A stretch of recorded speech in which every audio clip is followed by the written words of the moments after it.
Hi. I forgot to blank the window and everything, but that's okay. We don't need that. We're going to jump right into it. Thank you, Barrier Trio Bean, for the follow.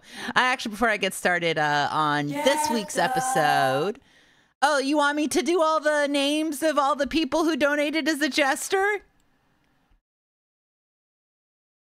Fiddle-de-guster, I'm here as the jester, and I've got quite a few delightful people to thank for their support. First, scratching away with the 11-month resub and the fruity little bird, thank you, thank you. We've got Eve Anarch with a prime sub. Fiddle-de-dub, you've got a prime sub. Vagrant Wastrel, also with 11 months. 11 months, and you're... Kathumbai, please God, I just woke up. Cambertian with 100 bits. Sick right now, so I appreciate you streaming, by the way. Do you appreciate this voice? Is this healing you? Are you healed? Are you being healed? I hope so. Thank you, Shaxbert, with a 9-month resub. Very much appreciated. And Meon, thank you very much for the 100 gay unicorn cheers. Fiddle-de-beer, I've got gay unicorn cheers. And of course, we've got Nest Wyoming, 11-month resub. Thank you, thank you, thank you. And thank you all for the hype train. Why is my voice warbling? Well, thank you for the hype train. Now, the hype train reversed out of the station because of me. That's fair. That's very fair. Folks, I shall call you folks. We've got another interactive entertainment for us today. Yes, the magazine that tells you to forget reading. So let's get started. There is something about a hype train that's magic, especially as it crashes through your door. Actually, it should be over here. Oh, hold on. Hold on.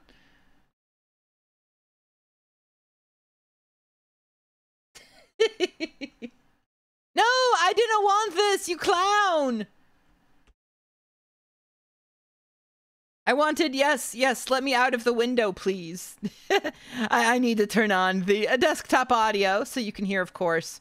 The horse! The gaming horse, as we all know and love. All right, folks. I can call you folks, right? It's time for Interactive Entertainment, issue 08.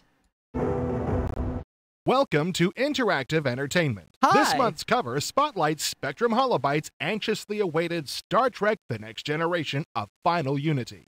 In our interview this month, quiz our panel of strategy game experts. And finally, join us as we look at the similarities and differences between Sierra's upcoming King's Quest VII and Phantasmagoria. And now, Episode 8 of IE. Oh, Smebble, thank you so much for the 5-month resub. Smebble, what do you think are the similarities between Phantasmagoria and King's Quest?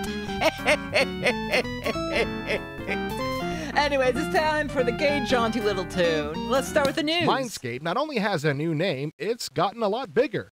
The Novato, California-based company, which recently changed its name from the software Toolworks, has acquired former competitor SSI, a company well known for its successful line of war games and AD&D role-playing games. SSI will continue to produce games under its own name, and its workforce will remain in its present Sunnyvale office a few hours south of Mindscape. The Academy of Interactive Arts and Sciences recently confirmed what we knew all along. Doom rules. Doom was named the Best Action-Adventure Game in the first annual Cybermania Awards in December. The first annual Cybermania, as many of you know. Aladdin for Best Portable Game. Wacky World of Miniature Golf for Best Comedy. It just seemed like another Myst sad for case Best Arts or of Graphics. people killing Explorer each other. 1 by Peter Gabriel for Best Musical. SimCity Enhanced Explorer CD-ROM 1, number for Best 1, Simulation Strategy. baby! Caesar's World of Boxing for Best Sports, Grace Zabriskie of Voyeur for Best Actress, Robert Culp of Voyeur for Best Actor. Mortal Kombat was named So Best many Overall Voyeur Game based on voting awards. by the public during the Oh, broadcast. oops, yes. I SSI didn't know is I bringing didn't fix back that. 4 Let of me its check. most Thank you. successful titles from 1993, just in time for Christmas of 1994. Fantasy Fest features games from SSI's Dungeons & Dragons and Advanced Dungeons & Dragons lines, including Dungeon Hack, Stronghold, Unlimited Adventures, Fantasy Empires, all collected on a single CD-ROM. Maxis is expanding its wildly popular SimCity series. The company is releasing SimCity 2000 for Windows. The new design includes a fourth zoom level, expanded screen resolutions, sound support, and the ability to let your city quietly thrive in the background. Impression Software is eagerly embracing the CD-ROM Thank you revolution. for alerting me that I hadn't updated the info. It's fixed. It's fixed. Titles will be released It's fixed. in both CD and floppy format. Current titles that will be released for CD include Lords of the Realm, And with Edward that, I think the Grabowski's jester Blue and is the done. Gray, Goodbye. And Project USA. All right, the I'm Frog, back. My Miss throat was Piggy, getting a little and all itchy the rest there. of the Muppet Gang will soon Muppet be available Gang. to the public Fuck. in a new CD-ROM adventure.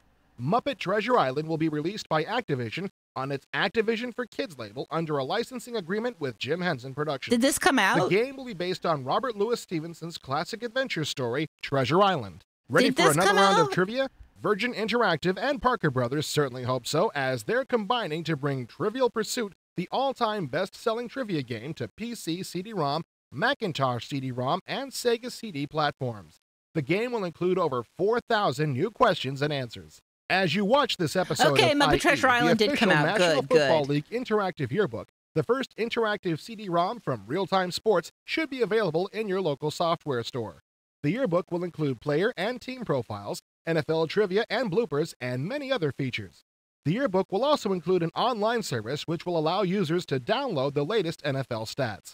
Catapult Entertainment's X-Band video game network recently went online. Expand, baby. Using the X-Band video game modem for Sega Genesis, the network will initially be available in New York, Los Angeles, San Francisco, Dallas, and Atlanta.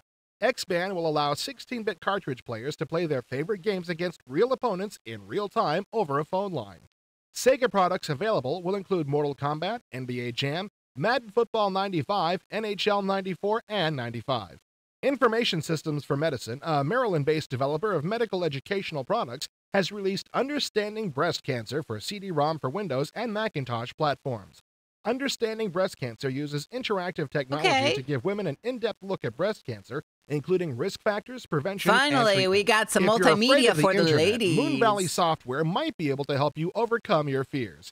The company is releasing its second information superhighway access CD-ROM, NetCruiser CD, which will include a complete copy of Netcom's NetCruiser interface, a registered internet account, FTP site, and email address. Interplay Productions has reached an agreement with Spatializer Audio Labs to produce Spatializer 3D audio surround sound technology, which is designed to create a natural 3D sound experience from a standard pair of stereo loudspeakers. Interplay plans to use the technology in its upcoming releases Stonekeep, Descent, and Simant CD-ROM. GTE Interactive has just released Jam It for the 3DO. This street basketball game promises great two-player action, but based on a brief look at this turkey, the game is identical to the Super Nintendo version. Call it a turkey. This is 32-bit gaming, folks. Get with the program. The 3DO company recently announced that they have created the MDF, which stands for Market Development Fund. This fund, which was created in late October, asks developers to pay 3DO $6 for each CD-ROM they duplicate instead of the $3 they used to pay. What? The additional revenue will be used to stimulate the 3DO marketplace through advertising and encouraging hardware developers to lower prices. No wonder no one was wanting to, like, yeah, the 3DO. Whatever. Let's go to the table of contents. Folks, it's time for the interactive interview, and Sid Meier is here. So it looks like we have the same question to ask everybody. I'm going to ask Sid, of course. I studied computers at college, and I thought that would be a career in kind of traditional computing. I got a job for a while doing regular business-type computing, and that quickly got kind of boring, and it was just about that point, luckily enough, that personal computers became affordable and accessible. And I really was able to combine a hobby, which was gaming, and something I'd studied, which was computers, into this new field of computer entertainment, computer games. Sid, are you a railroad nut? Well, I'm a nut in a lot of different areas. I mean, one of the things I like about this job is I get to be a nut for a year. I mean, I get to learn everything I want to learn about railroads, or everything I want to learn about airplanes, or get into the history of civilization.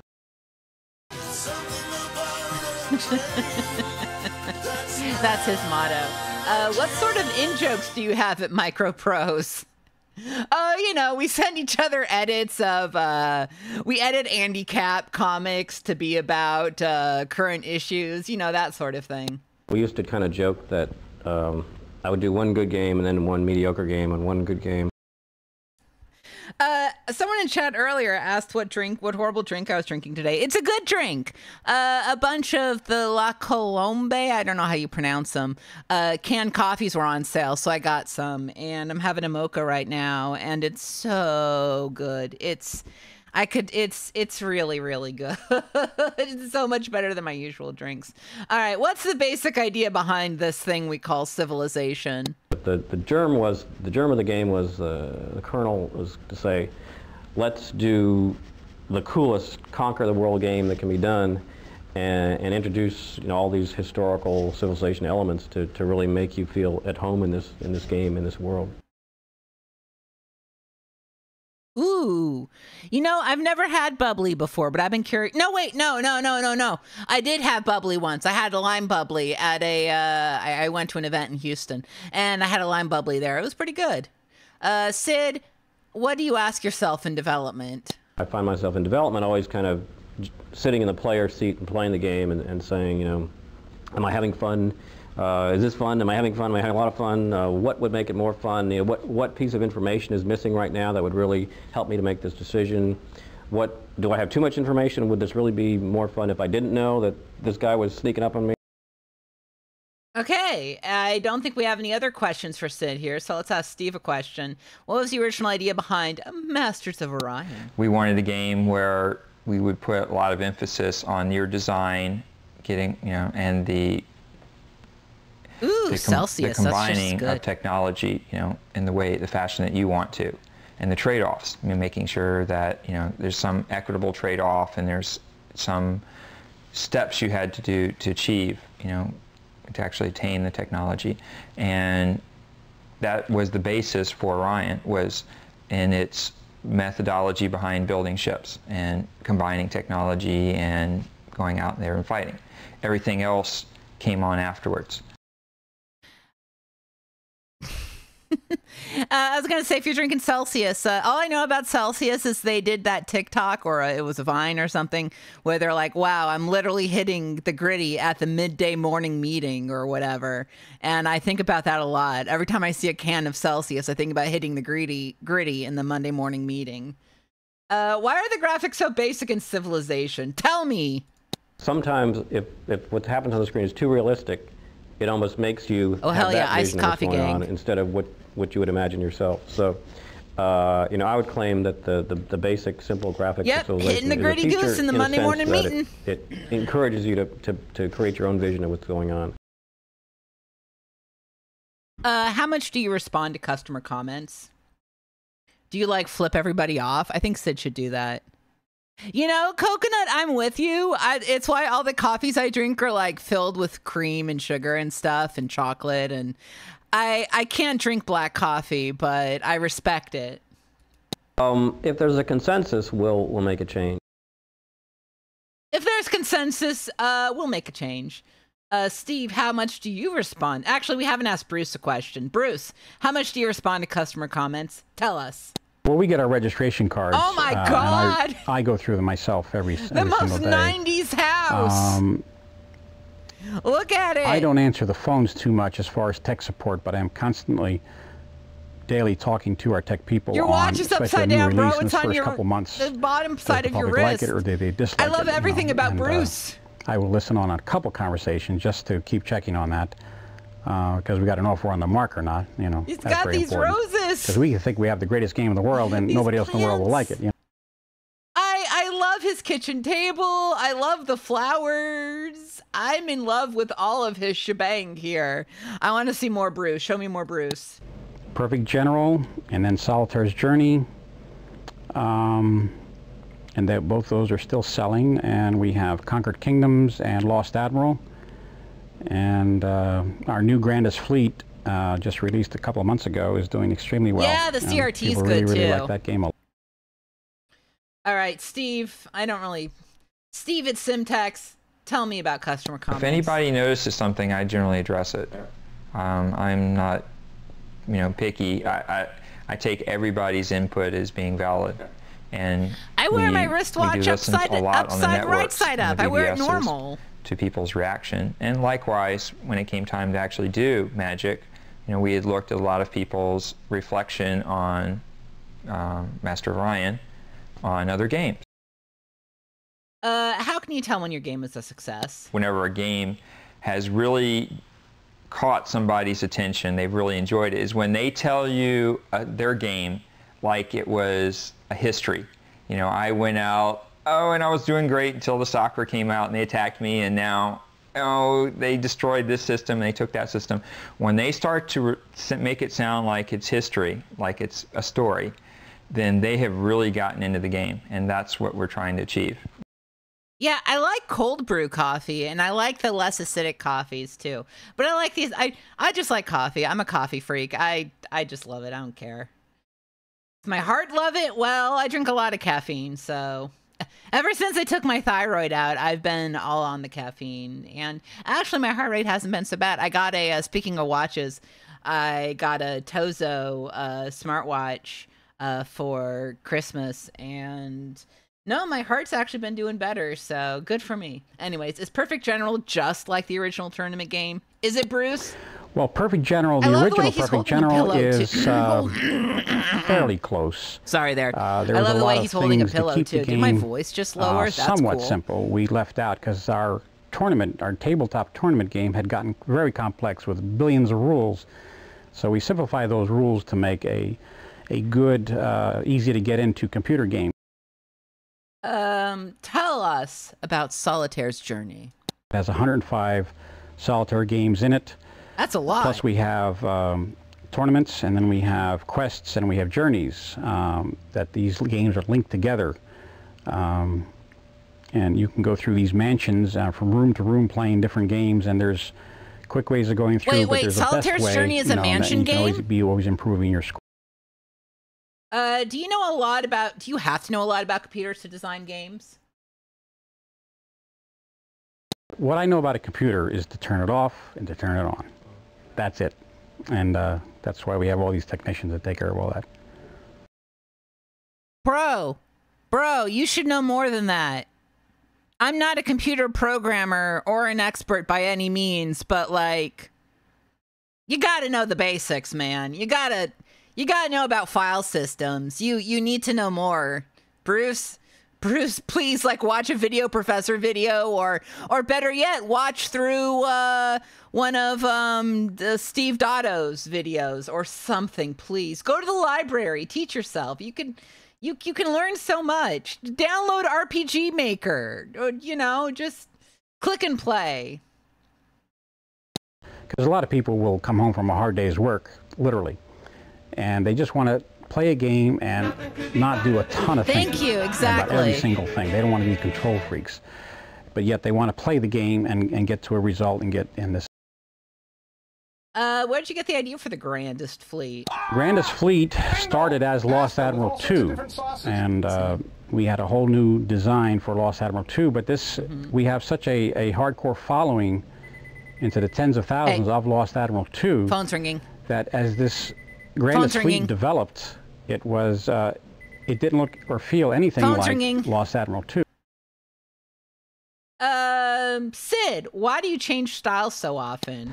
I'll get kind of bored with one style, one topic, one way of doing games, and I'll try and do something different. This seems like we're threatening him. What are your qualifications as a game designer? What I think I'm able to do is look at a situation and kind of analyze it, investigate it for game potential. I mean, are there interesting decisions to be made? Are there multiple paths that could be taken? Are there neat payoffs? And this is an existential question for all you Ludo narrative freaks. What is the appeal of games? Chat, what is the appeal of games? Hey, Bob, welcome. We kind of give you, in all games, the ability to imagine, to fantasize, to step into a situation that is probably more exciting than what you're doing right now in your real life, and experience it, hopefully be successful, learn something with it. So we're allowing you to step into different worlds, into different roles, and interesting roles, and have a good time doing that. I think that's the overall appeal of games. All right. How can you tell in development that a game is working? As we're developing a game. I love him. I if love that he's myself holding a pillow. I do that all the Or time. many testers get to a so plateau where they don't comfy. enjoy the game anymore. And he's got that hat. That there's something wrong with the game. And we say, okay, we have to sit down. We've got the game this far. What do we do to take it to a higher plane that when this game releases, we still are enjoying playing the game? That's very, very important to us. What games did you play before you started designing? Yes, I had an Amiga and a Commodore. And he looks like an Amiga guy, right? Computer strategy and tactics game you can find. Not to stereotype, but he looks like an Amiga furry. I want to know about Bruce's qualifications. Well, I'm lucky enough to have this creative stuff inside of me, and I have enough discipline to get it out through a lot of work. What awards has QQP received? Well, the first two, Lost Admiral, Perfect General, they got Computer Gaming World. They got Game of the Year. Gaming is about a little guy. One for strategy and the little other guy for war and game. collectibles. This guy is Sabrina Online Chicago tattoo. Tribune just gave us Game of the Year for Grandis Fleet, and he did the same for Lost Admiral. The list is long.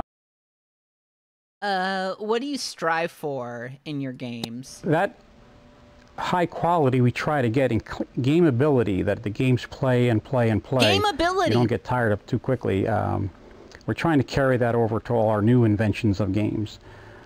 We try to create original, brand new games and then give them great depth of play. Sid Meier, how long have you been playing games? Well, I think I've always been interested in games as far back as I can remember. Before there were computers or computer games, I was interested in board games and strategy games, and play them quite a bit with friends and family. All right, and Steve, what games did you play before you started designing? Played almost everything. I love Steve's except room. I haven't played all I of love the way like he's Avalon framed Hill's with this line World here. War II I love board you, games, Steve. But any of their general board games, you know, Merchant of Venus, Squad Leader, Starfleet Battles, you know, I've played almost all of those. And of course I was a role player as well. But my favorite game was probably ICE. The system was Rollmaster. That and Champions were my two favorite systems. But basically anything. Hey, I like this. I like Steve. Steve, I love Steve's haircut, his glasses, the framing, the way he said. Steve is giving off huge nerd vibes, and before anyone gets mad at me, I do the same. This is like, this could, if I wasn't balding, this could be me. Which, by the way, it's okay. I don't think I've told this story before, but so HRT made me like started me on my path of male pattern baldness, and that happens. I mean, my dad and my mom and everyone in my family went bald, so I was going to happen eventually. I needed to change doctors for my HRT a few years ago because it was under my insurance, and so if you don't get HRT, I get informed consent, and no matter what any political nerd tells you, they do inform you to the point of where I'm sitting there, my balding ass head, and I mean, I'm bald here. And the lady's like, listen, I need to tell you the side effects of HRT. And I'm like, I know this, but that's fine. And so she's like, and you need to know you may go bald. And I'm just sitting there with my bald ass head being like, really? I may go bald. You don't say. I would have never known. All right, that's my story. It's so fun. I just love being informed that I may go bald as I'm sitting there with my bald ass head like Mark Proch blinding people. I don't even. Here's the thing. I can tell I'm a real trans guy because I'm like, the more bald I am, the more people describe me as a man. So it's pretty cool. What advantages do board games have over computer games? I think the strongest connection to a board game is the social aspect. I don't hate being bald. No, actually, I kind of like that's really it. gonna be missing in our computer games. No, I made a Mark Proch joke about Mark Proch's giant bald head. What advantage you could... It's just sometimes difficult with, you know, if you have a group of guys, you don't all want to play the same game tonight. But at the same time, then, as the computer, you can just go out there and just start playing, you know, with the computer. You don't have to worry about trying to get your group together. All right, and that's all of this strategy panel. Good stuff, good stuff. All right, time for me to read you the letters to the editors. Oh my goodness. The obligatory monthly ego stroking. I don't like the sound of that. All right, let me get some more coffee in me. Hold on. All right. Overseas viewer loves patches. The third section I really like is your patches. Realizing that the patches are available to people subscribing to America Online, and who knows what other similar clubs are available in the States. They aren't available to me at a reasonable charge. We are stationed overseas. My husband is in the military working in Germany. We have no America Online. 1-800 numbers don't work for us, and we have gone through the bit of calling a software company trying to get patches. Push number 1 on your touch tone phone, then number 3, etc. At the end of this, I have paid for my game the second time over again, just trying to get a patch that eventually will get mailed to me. So please do not get rid of the patches section. In fact, try to expand it. Have no fear! Patches aren't going anywhere, permanently anyway. However, if we're starved for space, which sometimes happens when we get last-minute demos, etc., patches are the first thing to go. We'd rather ditch the patches than some articles, for example. But rest assured that the patches will return the following month. We really don't want to run 2 episodes in a row with no patches. We haven't had to yet, and we hope that we never will. TK. I said TX for a second. I was like, yeah, Texas. How do I make these patches work? Oh, we got more patch questions. $59 is a lot of money to spend on a magazine such as yours. I would be willing if things would work properly, but your latest number 5 has some problems. Your interactive interview would not run on my Gateway 2000 486-66 with 16 megs of RAM. Also, I could not get your patches to work. I went to the D drive and accessed the package 204g.exe file, but it did not create anything to allow decompression of the zip files. There were no instructions on what to do, so no matter what I tried, nothing would happen. If you're going to use compressed files, you need to adequately describe how to use them. You need to put out a defect-free product to get people to spend the $59 subscription price. A magazine in paper format is easy to use. You come close, but aren't there yet. When you get there, I might spend $59 for a subscription. Hopefully, your next issue will work better. This is by Fax, by the way. Yeah, this is a real fax head. That's funny. We often use the phrase ourselves. Oh my God, they got a lot to say.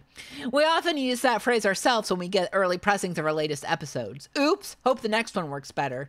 You're lucky I used up my yearly supply of venom in last month's letters section. With your video problems, I recommend giving us a call at 802-76, don't call this number, by the way, and asking for tech support. I don't know if our tech support guys have managed to solve every problem people have thrown at them, but nobody's mail bombed us yet, so I guess most of them get fixed. As far as the patches things go, I've got mixed feelings. Originally, since we generally come within 10 to 20 megabytes of filling the disk, we thought this was just a great way of topping off the tank. It would give those of our viewers who don't have a modem or easy access to one a way to get the patches they needed. Well, we caught some flack, and I guess rightfully so, because we zipped all our patches and didn't put PK unzip on the disk. That is kind of that's pretty stupid. Jesus Christ, okay. Our goal was never to be the help desk for the entire computer entertainment industry, but I guess we've put ourselves in that spot. Oh well, I can't tell you how to apply every individual patch that we put on the disk, since honestly, we have only a small fraction of the games we have patches for actually installed on any of the machines here at the office. In general, however, if you copy the aforementioned pk204g.exe file onto your computer's hard drive and run it, it will explode into the files comprising the shareware versions of PK's popular archiving tool. Read the file called manual.doc that will appear. It will tell you everything you need to know about unzipping files. One last word of warning, don't try to run pk204g.exe from the CD. It will try to create the files on your CD drive, which will fail. Once you have a working understanding of PK unzip, most patches require you to either unzip them into their directory where you installed the game, or unzip them into a separate directory and run a program which will actually install the patch for you. I recommend unzipping a patch into a separate directory, then looking for a file called readme.txt or something similar. Most patches come with such a file. This should tell you exactly how to apply that specific patch. If no instructions exist, try running any executable created by unzipping the patch file. If it crashes, you probably need to unzip the files into the directory where the game is located. Jesus Christ. Caveat! This is what we mean by all liability for using patches and upgrades is assumed by you, the user. If you mess up installing a patch and wipe out your saved game, which you've been playing for 9 months, too bad! If you really have no clue what you're doing, please ask a more computer literate friend or call the company that makes the games before you do anything for which you're not willing to accept the consequences. And finally, patches that are exe files on IE are self-extracting archives. Copy these onto a directory on your hard drive and run them, and they automatically extract the archive files into that directory. Otherwise, they should work just like zip files. Jesus Christ, boy got a lot to say here. Where's my flip case? I have been a subscriber to your magazine for a couple of months now, and I love it extremely. I have one big complaint. I'm very disappointed in the lack of packaging I receive every month with my CD. Prior to my subscription, I purchased your CD in my local software store. It came in a very attractive case with all the information about the contents on the back. Now that I am a subscriber, I receive a plain CD in a shabby, cheap cardboard envelope with not even a sleeve to put into a jewel case. I feel somehow cheated. Why is this happening? I really want those nice cases with my CD. Outside of that, I think you are definitely on the right track with this magazine. The bottom line is economics. A big factor in selling reduced cost subscriptions for magazines is that it shows a fixed readership. This is very appealing to people who like to buy advertising space in magazines, since those people are very interested in showing their ads to as many people as possible. Since IE doesn't rely heavily on ad income yet, we need to cut costs to make it worthwhile for us to sell subscriptions at half off the newsstand price. Yes, the flip case in which IE is sold in software stores is the coolest CD packaging on the market, IMHO. Unfortunately, it both just about doubles our production costs, and two, would add mondo expense to the postage cost of mailing out the disc. If we were to send out our subs in flip cases and charge what we're charging now, well, let's just say there aren't enough soup kitchens here in Rochester to support us all. We could offer increased rate subs where you would get the flip case, but seeing how many people bitch about paying $60 for a sub now, I don't think there would be enough interest to justify us doing it. Of course, I could be wrong. If you are a subscriber and you would consider paying more for your subscription if you could get it in a really cool flip case, send a postcard to my attention giving your name and saying, I'd pay more for my sub if I didn't get my disc in one of those crummy cardboard envelopes. If we get enough of them, and I'll be honest, it would take thousands, maybe the guys who make the business decisions here at IE will sit up and take notice. Hey, what's up with the menus? Oh my God, okay.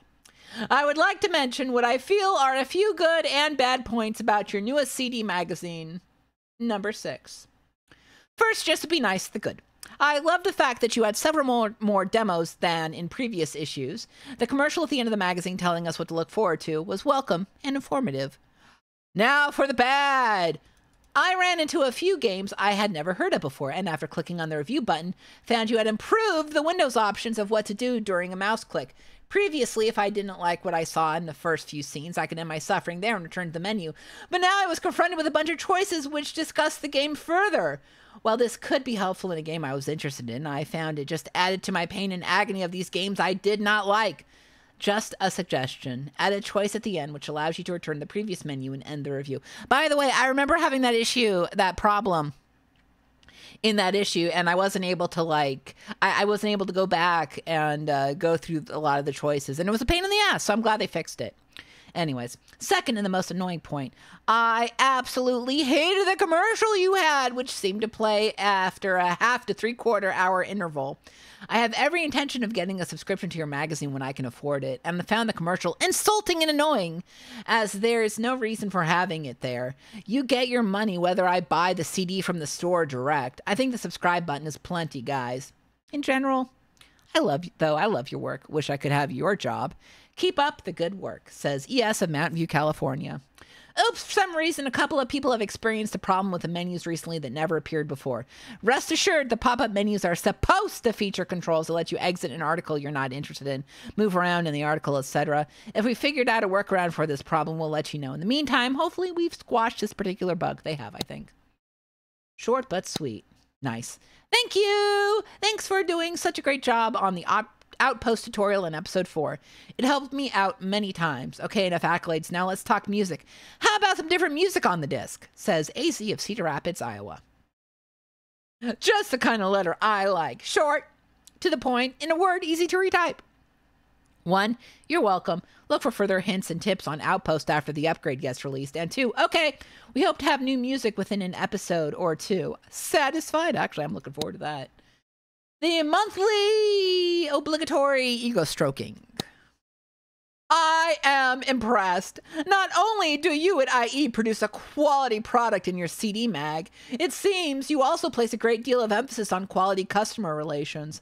A new subscriber to IE, I unfortunately received my first issue of the CD mag damaged in the post. Upon consultation from Australia Post and a faxless explanation back to IE, I have today received an intact replacement. Thank you, IE. Says PC of West Midland, WA, Australia. What can I say? You're welcome. We do our best, and thank you for the positive feedback. All right, let's go to CompuServe and Genie and talk to these folks. All right, let's start with the previews. Absolute Zero. Hi, chat. Sorry I wasn't looking at you while I was doing this, but I like the song. I'm gonna miss these songs. I get why they changed them, but I'm gonna kind of miss them. Anyways, time for Absolute Zero. Primarily known for their realistic flight simulators, Domark is preparing to branch out with their upcoming release, Absolute Zero. Scheduled for release in March of '95, Absolute Zero is a first-person space shooter with a lot of original ideas behind it. Absolute Zero takes place in the year 2374. Terran technology has advanced to the point where we are now building off-world colonies to mine minerals that are rare on Earth but abundant everywhere else in the solar system. One of the largest of these is the Europa colony, which is home to 2,000 colonists and serves as a major refueling base. At the start of the game, an unexpected assault from an unknown alien race destroys the Europa colony, along with its 2,000 inhabitants. Without warning, the Terrans are plunged into a war with a mysterious species, forcing you to turn a simple mining station into a battlefield. Basically, you start out the game, you're the Terrans, you don't really know what's going on. I love Dave's haircut. You're not a civilization that's geared up for war, you're a mining colony. So you've got kind of Road Warrior meets 2010, because what they've got to do is cobble together their vehicles, make some weapons out of nothing to fight this alien menace that's here now, and has actually destroyed one of their cities.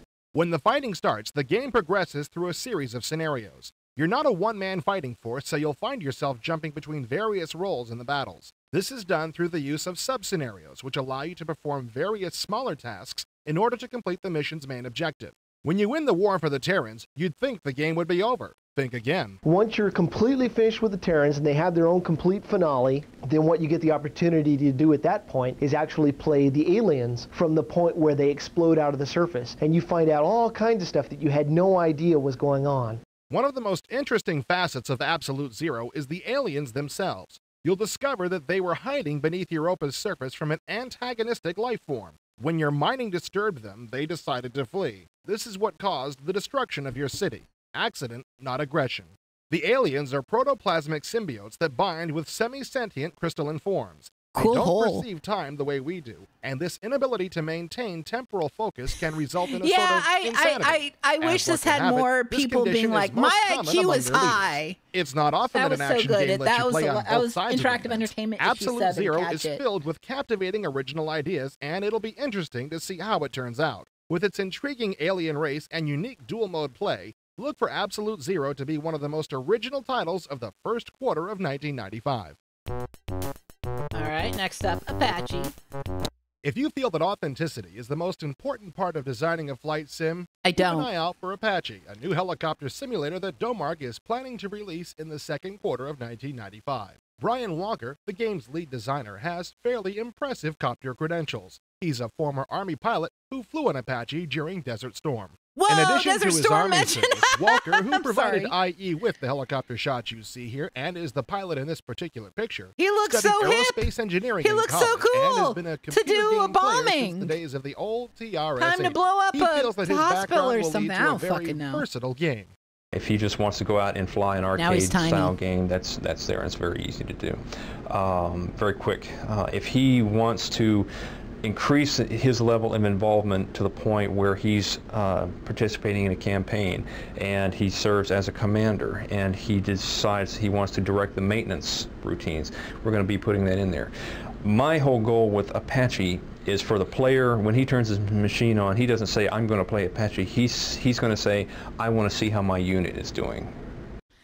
In Apache, you'll be part of a quick reaction force formed by the Department of Defense with heavy firepower and mobility in mind. I think me which is a role that playing the Apache filled Playing extremely Sims well would in be Desert funny. Storm. I should You'll take probably do command that at at the some point because maximum I'm level of a brand new terrible unit. at them. If you play the tougher could call levels it, of like, this game, Alex you'll be doing a lot Crashes. more than flying. You'll be responsible for everything in your unit, from maintenance of your helicopters to the often ticklish task of deciding who flies together. The crew coordination in Apache will be a major part of the game, since each of your pilots will have a distinct personality, which will allow them to work better with some crew members than others. Casualties during the course of the action will affect your crews, and you may even have a pilot receive a Dear John letter from back home.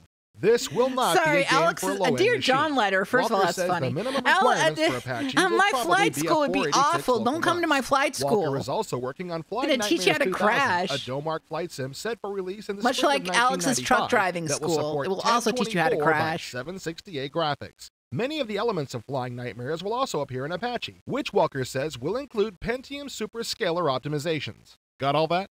Apache will also include virtual reality goggle drivers, and they Yeah, also have the imagine new you're 3D flying card an support. Apache All in helicopter all, Walker feels that it's and the doing your first sim killings that or will whatever, reproduce and what it's you get a actually letter like to saying, fly like, a sorry, we're helicopter. breaking up. One of the things, as personally as a helicopter pilot and as a I wanna former know more about soldier, the breakup that has stuff. always rubbed me the wrong way, is every helicopter simulator to date has either been a very pretty looking terrain viewer with a game kind of wrapped around that, or just basically a pretty rough conversion of a fixed wing flight simulator.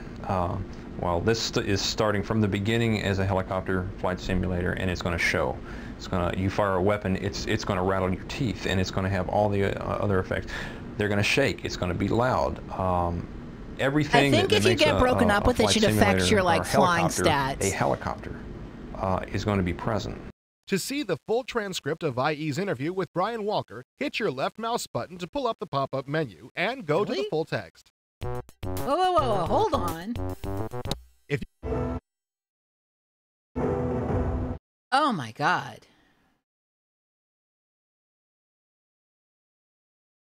This is a long ass interview. Well, if you want to read this interview, a lot about Apache, if you're an Apache historian, definitely check out issue 8 of Interactive Entertainment. I'm not reading all this; my throat would die. But that's actually kind of cool. In addition to no, we're getting out of here. Back to the previews. Siberia! I've heard of this one. Since CD-ROMs took off earlier this year, game developers and non-game developers have been scrambling to pump out Hollywood-style products to take advantage of them. In that mad dash, none have even come close to what Xatrix Interactive is doing with their upcoming game Siberia, a cinematic action-adventure to be released through Interplay.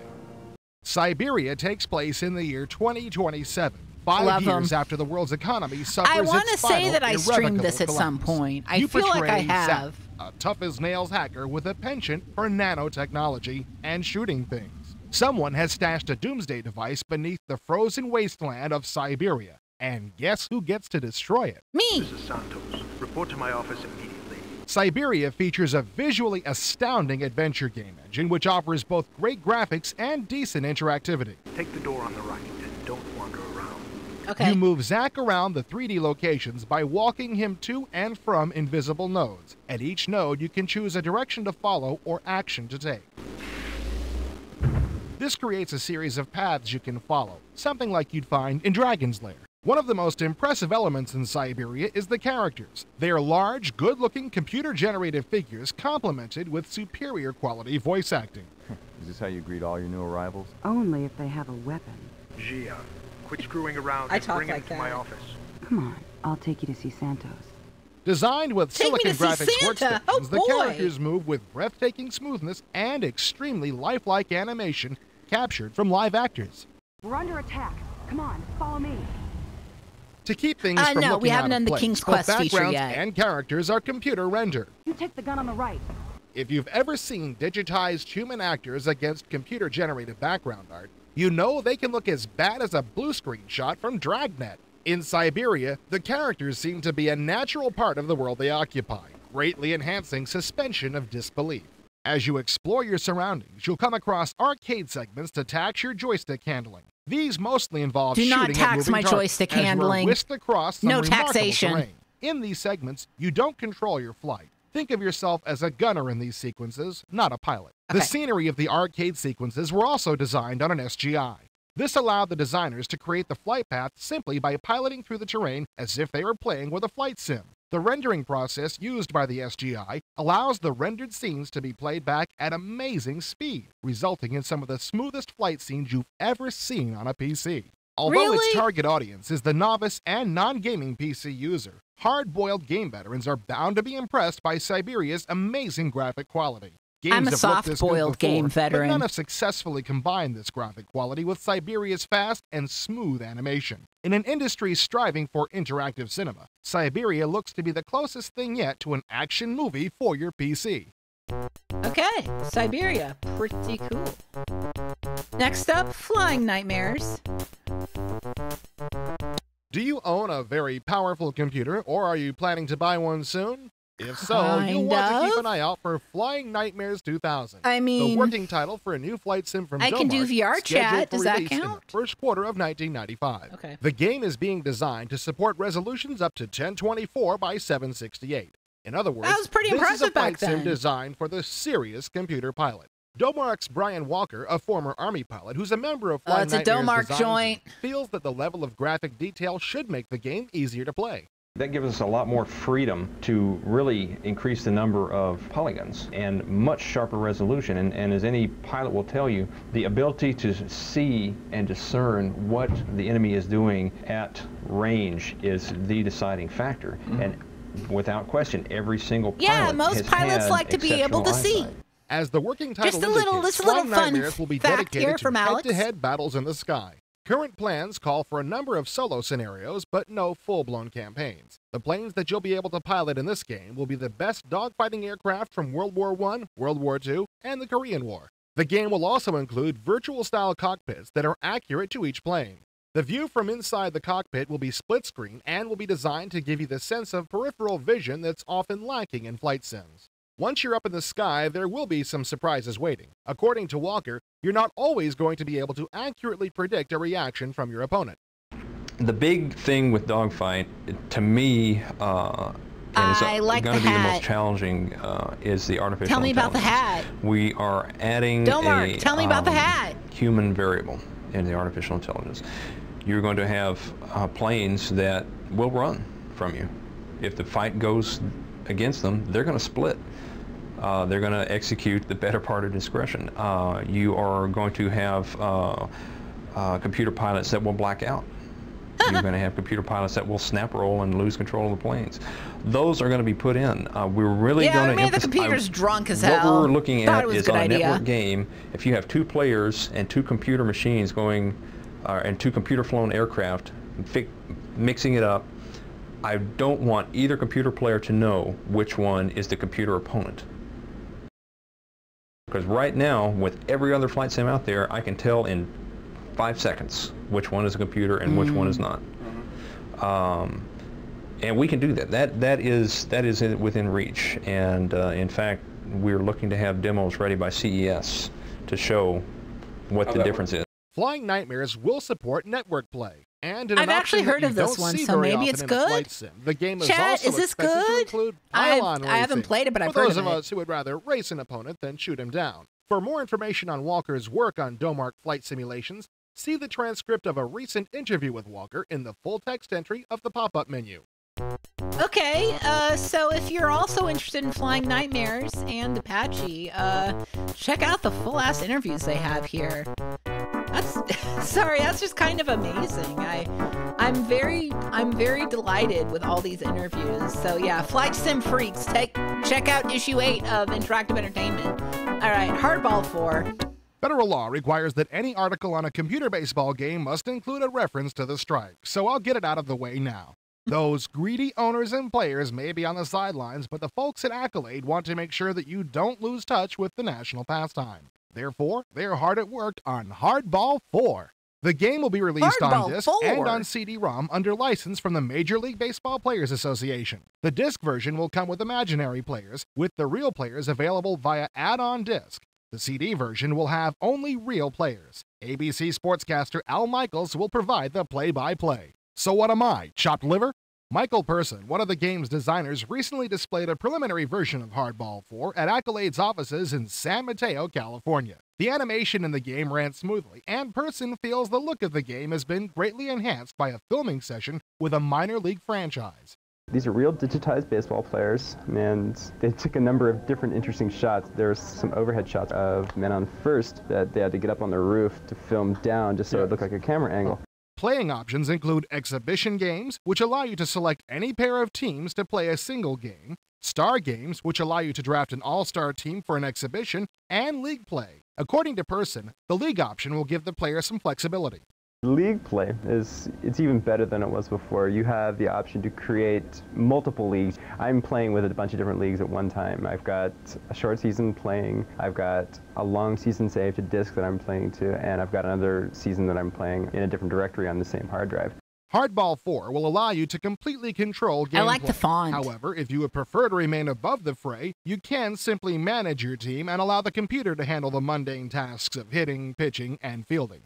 In addition to playing games, batting practice, pitching practice, and a home run derby are available. The backgrounds will look authentic, as Hardball 4 will include all of the real Major League parks. SportsCenter junkies will be pleased to learn that you'll be able to look at a highlight reel at the end of each game, as the computer will pick what it feels are the best plays and replay them.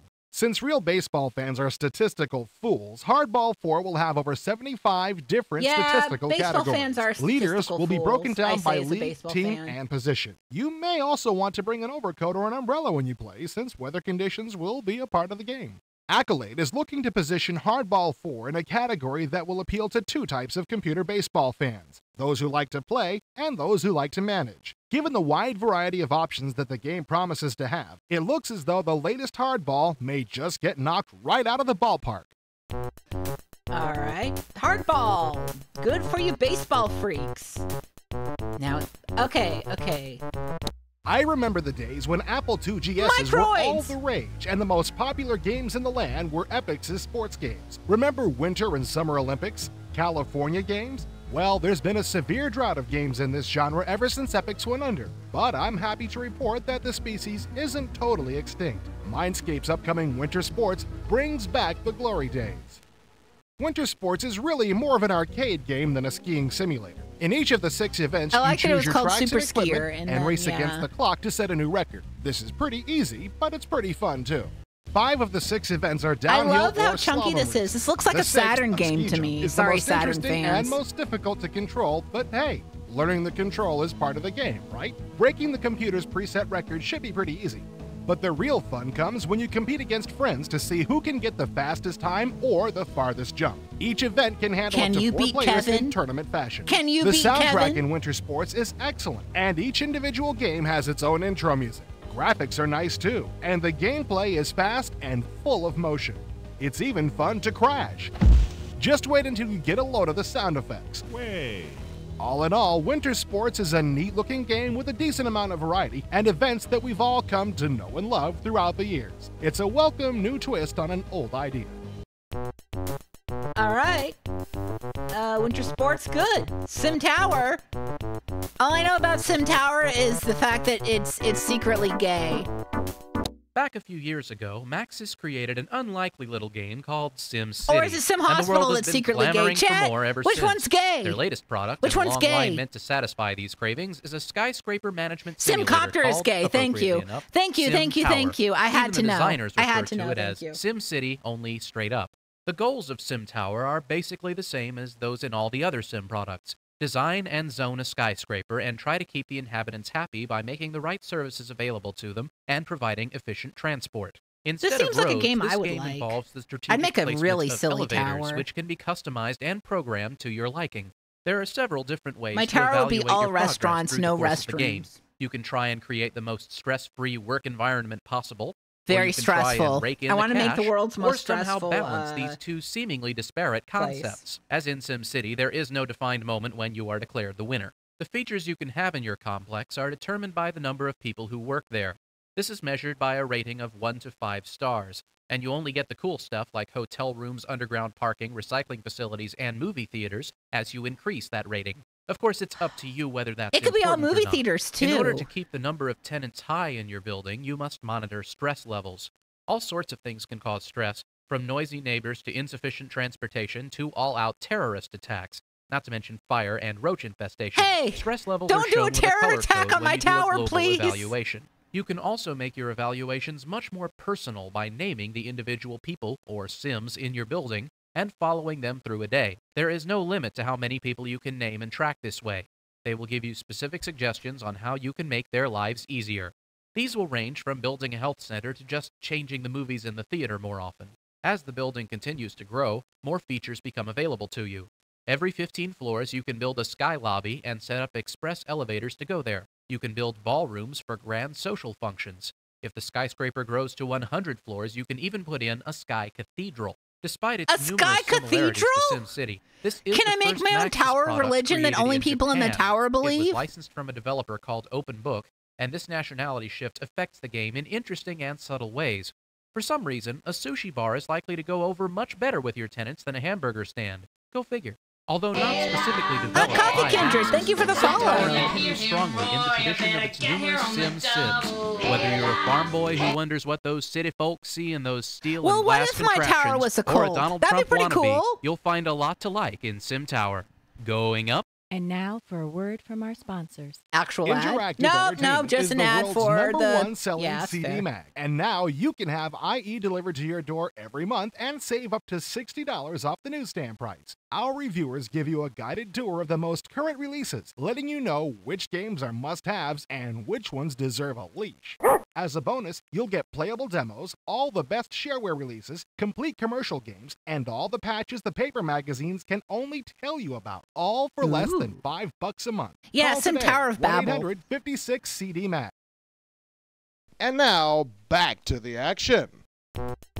Okay, let's do Star Trek The Next Generation, a final unity. The original Star Trek was a network television oddity with mediocre ratings. Over the last 28 years, the science fiction classic has spawned 6 films, 2 more TV series, and countless books and fan merchandise. The next year will see the release of a 7th film, a 4th TV series, and the beginnings of a new series of CD-ROM-based computer games from Spectrum Holobyte. The first installment, A Final Unity, continues the adventures I like of the the most shape of the popular box. Starfleet officers yet.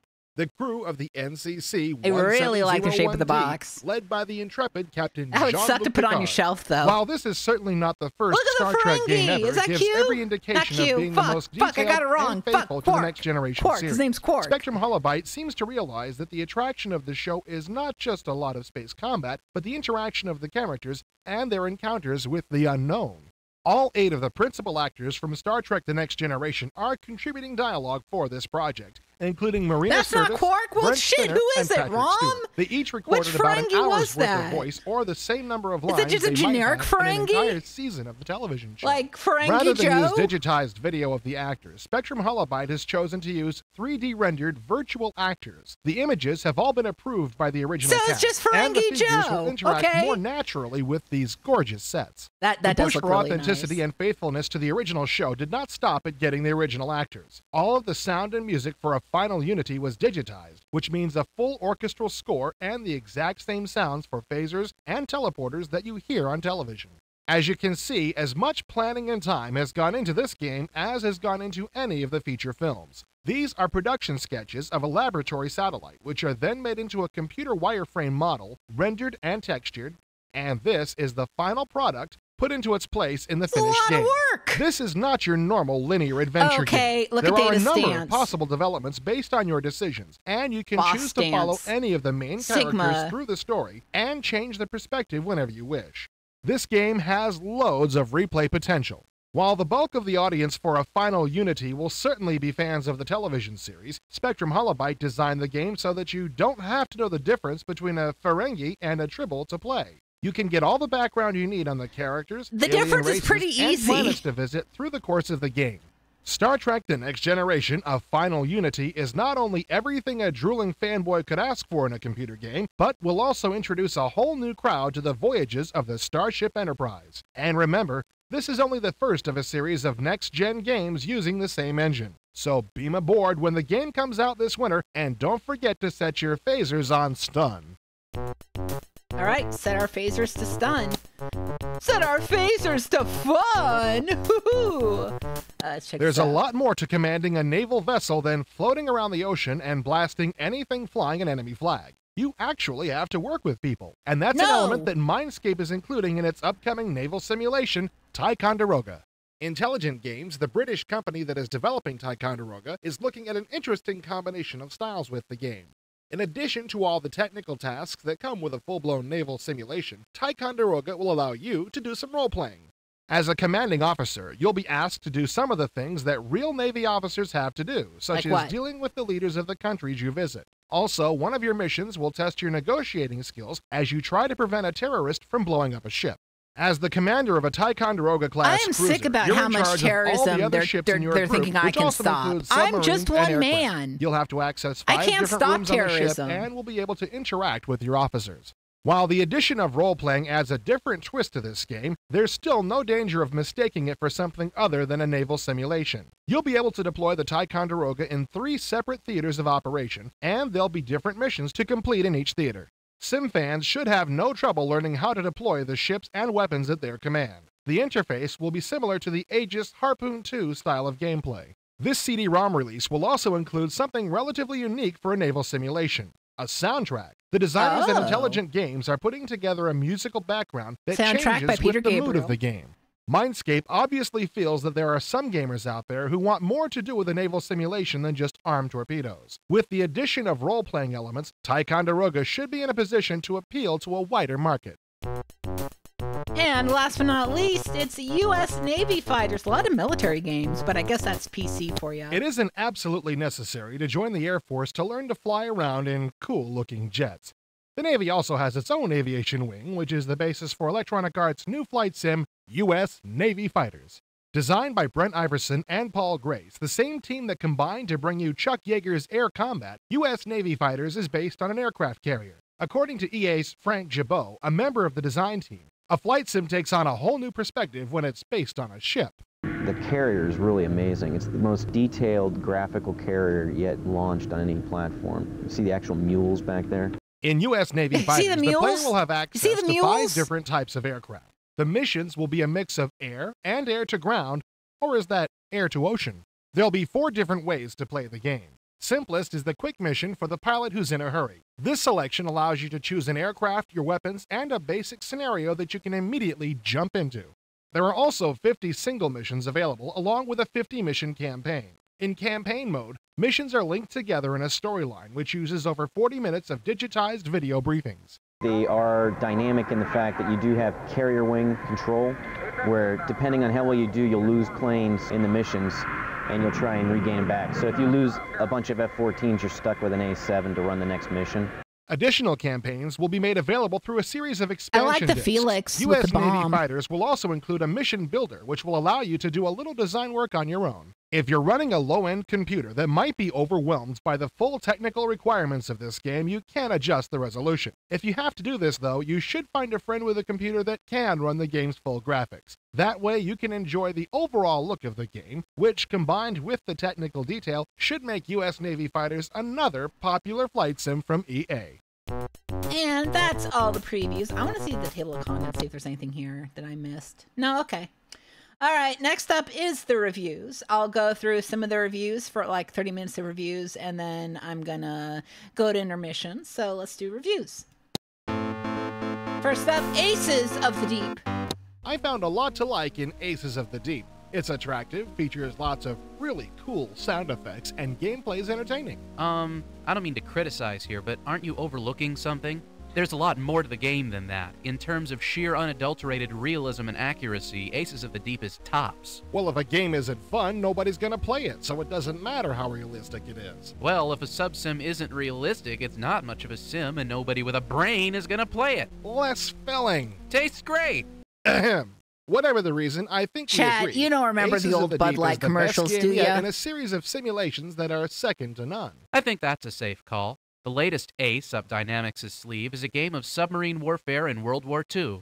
In it, you command a German U-boat through a variety of scenarios ranging from single-ship actions to single-war patrols to an extensive campaign game. The depth of this game is simply amazing. Anything you could really do with a U-boat, you can pull off in Aces of the Deep. Some of Contingent upon you your remember, level of skill, okay. of course. Someone at Dynamics really did their homework. And it looks good, too. The motion of the waves looks realistic enough to make you seasick. Yeah, it kind of Although sounds like the garage Re-Res shaded guy. ships, explosion, fog effects, and smoke are visually stunning, sound effects have not been ignored. Everything from the hull's creaking to replies barked out by your subordinates to the music in the sound room has been rendered in loving detail for those We have audiophiles plenty of among oxygen remaining. armchair Don't worry about subcommanders it. out there. The music is historically appropriate, Hi, too. Juan, welcome. Beethoven in a computer good game? Kermit. Who'd have thunk that? There is one unfortunate thing we need to mention. You know, What? the finest rug makers of ancient Persia used to deliberately weave a single flaw into each of their creations. Stow that. They aren't flaws, they're bugs. Okay, they are at that. But so what if the game crashes periodically or randomly moves your ship across the globe? Hey, Master of Magic crashes all the time, and it's a great game. Oh, is that our new watermark for greatness? Despite these minor You missed the Sid inconveniences, Meier Aces of the Deep interview, is a but phenomenal other than game, that, it's been a rare gem it's which mostly should been appeal a to lot Sid fans of from all battle walks of life. sims. Yeah, it reminds me of nothing so much as their front-page sports games. You can play, you can manage, you can play and manage, and it's so real it's like being there. And it looks good, too. All right, let's check out the pros and the cons. Aces of the Deep looks fantastic, with the motion of the ocean's surface deserving special mention. Use of digitized sound effects, including speech, is superb. Best of all, the game is very realistic and fun. Not a lot of activity centers in this one. They should do that, though. Aces of the Deep does display an alarming tendency to crash occasionally, so save your game It off. crashes a lot. That's like cons. It crashes. Anyways, also try Harpoon 2 and Silent Service 2. Okay. If you say so. Alien vs. Predator, let's fucking go. Months of anticipation finally came to a head. Alien vs. Predator for the Atari Jaguar has got to be one of the most anxiously awaited games ever. That's true. I couldn't wait to get my hands on this game. But the sad part is, once I started playing it, I couldn't wait to throw it into the closet or burn it for health reasons. Oh, no. Alien vs. Predator was expected to be the biggest game yet for the Jaguar, but instead it's the machine's greatest disappointment. I was stunned at what a Really? letdown it is. It's hard to believe that a game can look so good in the press and turn out to be such a disaster. This what game really is boggles my beloved, mind is that things I that thought. kill the game are so obvious that they should have been addressed by the first play testers. Let's give people a general overview of the game before we get specific. Okay. It's Alien not liked. vs. I don't know Predator why I is thought this basically was a simple liked. Am first-person I perspective guess I was shooter, thinking of like something Doom else. or Wolfenstein 3D, which is already out for the Jag. It's divided into 3 scenarios which are played separately. This lets you play as a Marine, the Alien, or the Predator, and gives you a different goal for each character. As the Marine, you wake up from a break sentence to find out your ship is docked with Alien and Predator ships, and you're the last human alive. Your goal is to set your ship's auto-destruct device and escape in the last life pod. Naturally, you'll have to fight your way through dozens of hostile creatures. Along the way, you can pick up food and medical packs to boost your health, as well as different weapons to give you a better chance at survival. You even find a motion tracker. Hey, just like in the movies. The problem with the Marine scenario is that your character moves way too slow for it to be fun. Movement is very choppy, and trying to maneuver in anything but a Okay, straight so line it's is a good joke. by You Jaguar can game dodge left and standards, right, but not the good much-needed by right key video is game conspicuously standards. absent. Not to mention the relative speed of the monsters. The aliens are supposed to be very fast, but with an alien charging straight at me, I could still walk backwards in a straight line and outdistance it. That makes no sense at all. The Predator segment plays in basically the same way as the Marine scenario. As a young, unproven predator, you must find the alien queen, kill her, and bring her skull back to your ship as a trophy. You start out with just your fist, but you can acquire other weapons through honor points. I like the idea of the honor points. You gain honor points for killing when you're visible and lose them if you kill with invisibility turned on. That's really cool, and it gives the Predator its own personality in the game. And he moves better than the Marine, too, although he's still tough to maneuver well with. There's just one problem with playing as the Predator: seeing things. The screenshots we've been showing you aren't screwed up. That's really how this part of the game looks. Can you play a game through all that crap? No, and I wouldn't want to try for very long either. The Predator has different visual like how filters gooey for it various is. environments, I don't care if but it's all bad. they do in the game is change the color palette to these painful hues. It's hard to make out what's going on, and almost impossible to tell whether you're visible or invisible. So unless you're immune to headaches, don't even watch someone else playing this part. Which brings us to the aliens portion of the game. This is by far the best part of AVP. Your goal is to board the Predator ship and save your queen from getting scalped and bronzed. The alien moves nice and fast, and you have claw, tail, and bite attacks available from the start. Yeah, the alien is a lot more fun to play than the other characters. I want to say Instead of we picking up health definitely points, you streamed this on extend your life RetroPals by before, cocooning yeah. your victims. By attacking with the combination of claw, tail, claw, you can cocoon up to 3 creatures at a time to let yourself be reborn when you die. If life were only like that. Too bad that nice feature leads us straight to the alien segment's big problem. Each character's gotta have one, you know? When you're reborn from an egg, you start with a completely blank auto map. That may sound like nitpicking, but it adds up to a colossal waste of time. No argument there. The aliens are supposed to share a hive mind, like bees. So starting from scratch each time doesn't even make sense. It wouldn't be so bad if the levels themselves were interesting, but they aren't. They're boring, tedious, and very obnoxious if you have to run through them more than once. It's too bad, but I doubt we'll dissuade anyone from buying AVP. There's been too much hype, and people's expectations are too tweaked. Jaguar owners should play a friend's copy before they buy this one. Either that or buy it from a store that accepts returns for 24 hours. It shouldn't take anyone longer than that to see what a colossal disappointment AVP is. Point blank, Alien vs. Predator is bad. Troubling news to Jaguar owners. It was supposed to be the hit of the year, but it's crippled, frustrating, and boring. If you own a Jaguar, save your money for a real game. Not a good thing to hear about the Jag, but let's see the pros and cons, shall we? The graphics and sound are both very good. The variety between characters is noteworthy, and the alien's method of cocooning its victims is a great feature. And the cons? The Marine moves far too slowly with choppy animation and poor control. The Predator's vision is shown in obnoxious color schemes which are bound to cause great pain to all who view them. The rebirth of the alien from an egg forces you to start from a blank automap and retrace your steps, attracting attention to the boring level design in the game. We should also try Wolfenstein 3D, Doom, and Escape from Monster Manor. I'm not playing any of those, sorry. No, I'd actually play Escape from Monster Manor. Armored Fist. Nova Logic made a name for themselves back in 1992 Another military with Comanche sim. Maximum Overkill, an arcadish helicopter sim with amazingly realistic terrain. Hey, this is a different guy. The sequel to that landmark title is Armored Fist, a modern tank warfare simulation. Who is this Nova guy? Logic has kept the arcade-like real-time action, but this time they've added a strong strategic element. New You know, I'm convinced that you hardcore sim people just don't grasp the concept of gaming for fun. That's why I'm surprised you like Armored Fist. Yeah, it may be a sim, but it's 100% fun, and I thought that would have been lost on you. In Armored Fist, you can play from either the eastern or western side, with Soviet or American hardware supporting you. The American battle tank you'll pilot is the M1A2 Abrams. The supreme Soviet rig you'll bust tanks with is the T-80. You'll also pilot 2 infantry fighting vehicles, which are can't lighter get than used to battle this new tanks, voice. but make good support vehicles. On the American side is the Bradley IFV. Its Russian counterpart is the BMP-2. You'll use these to take out soft targets like satellite dishes. The missions take place in the Middle East. The first time Russian and American tanks faced each other in battle was in Operation Desert Storm, and Nova Logic keeps its conflicts close to the historical facts. This should please those who like their military sims to be accurate. People like you mean. I honestly wouldn't care He if they almost stayed the sounds whole like game this in one Dayton, AI as long as voice they that gave I me hear lots a of lot, enemy this tanks new to shoot at. guy. Lack of targets isn't a problem, so I'm pretty happy. Learning to pilot a tank proved to be a lot easier than I thought it would. Movement was obvious, and targeting and shooting were a breeze. If you have a Thrustmaster FCS or a CH Flight Stick Pro, you use the hat switch to control the turret. Piloting the tanks in Armored Fist may not be the most realistic military combat out there, but to its credit, it's very easy to jump into. Once you browse through the manual, you should have no trouble getting the basics down. For this reason, Armored Fist should appeal to gamers who don't normally play military sims. As if dealing with enemy tanks wasn't enough, you'll also have helicopters to contend with. They're faster than you ever thought of being, and have the weapons it takes to turn your heaviest armor into Swiss cheese. The Soviets will sick Hind gunships on you to keep you from wrecking their T-80s, while the Americans come armed with the AH-64 Apache. They'll hit you hard, but as a consolation, you can always call in your own airstrikes. The inclusion of tactical planning is a strong addition to the fighting. From your command control vehicle, you get a bird's-eye view of the battle. From here, you can assign your units new orders and waypoints. You can also edit some of the missions from this screen. You can even build your own missions.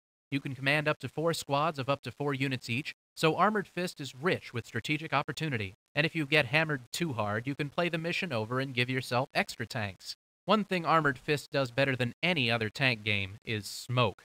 When you waste an enemy tank, it billows thick black smoke, and you can drop your own smoke grenades for cover. All that translucent smoke looks great drifting across the screen. The use of smoke is important here. These tanks target by line of sight, so smoke can provide cover, especially from the Soviet tanks.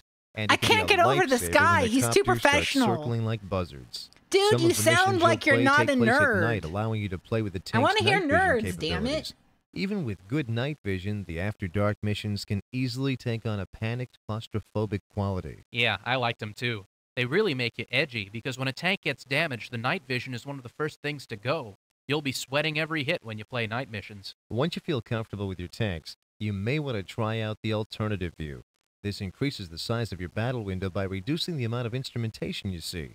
This makes the action even more intense, and it's a whole lot of fun. You're acknowledging the existence of fun again, and it startles me. But you're right, Armored Fist is a blast. I don't care about the strategic bit, although I didn't feel burdened by it. I like to blow stuff up, and that's what Armored Fist is all about. Nova Logic has done a fantastic job with Armored Fist.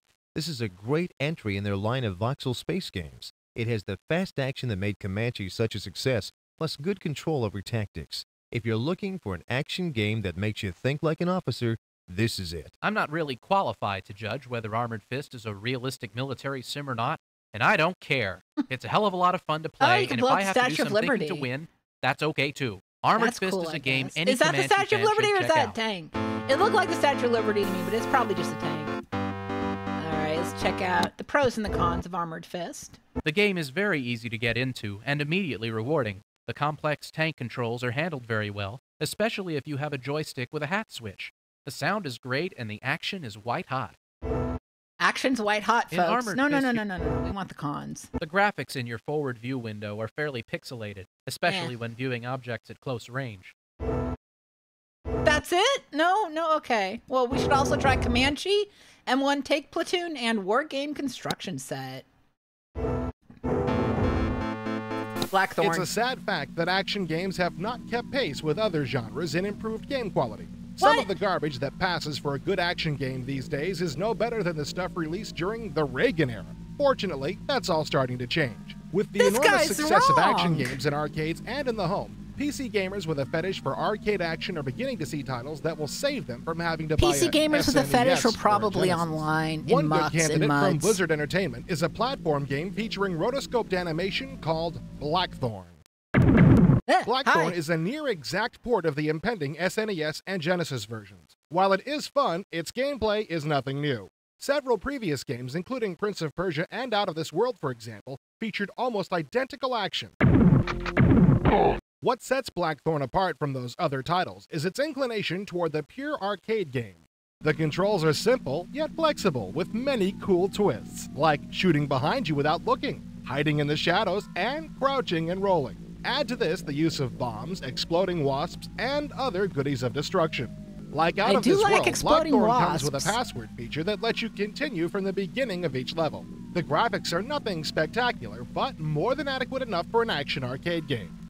Just being able to pump shotgun blasts into anything that moves brings back brutal Doom flashbacks of death matches of old.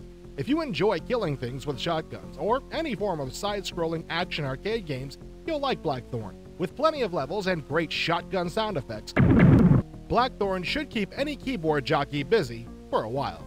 All right, keyboard jockeys, what are the pros and cons? Blackthorn has great gameplay and the control is even pretty good. The shotgun sound effects and the animations are great.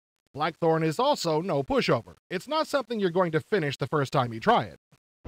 And the cons? Though your character can perform a lot of different types of actions, there's still room for more variety. A 2-player version, or maybe a better variety in weapons would have been nice. And while I understand the password for the home systems, why is there no save game option in the PC version?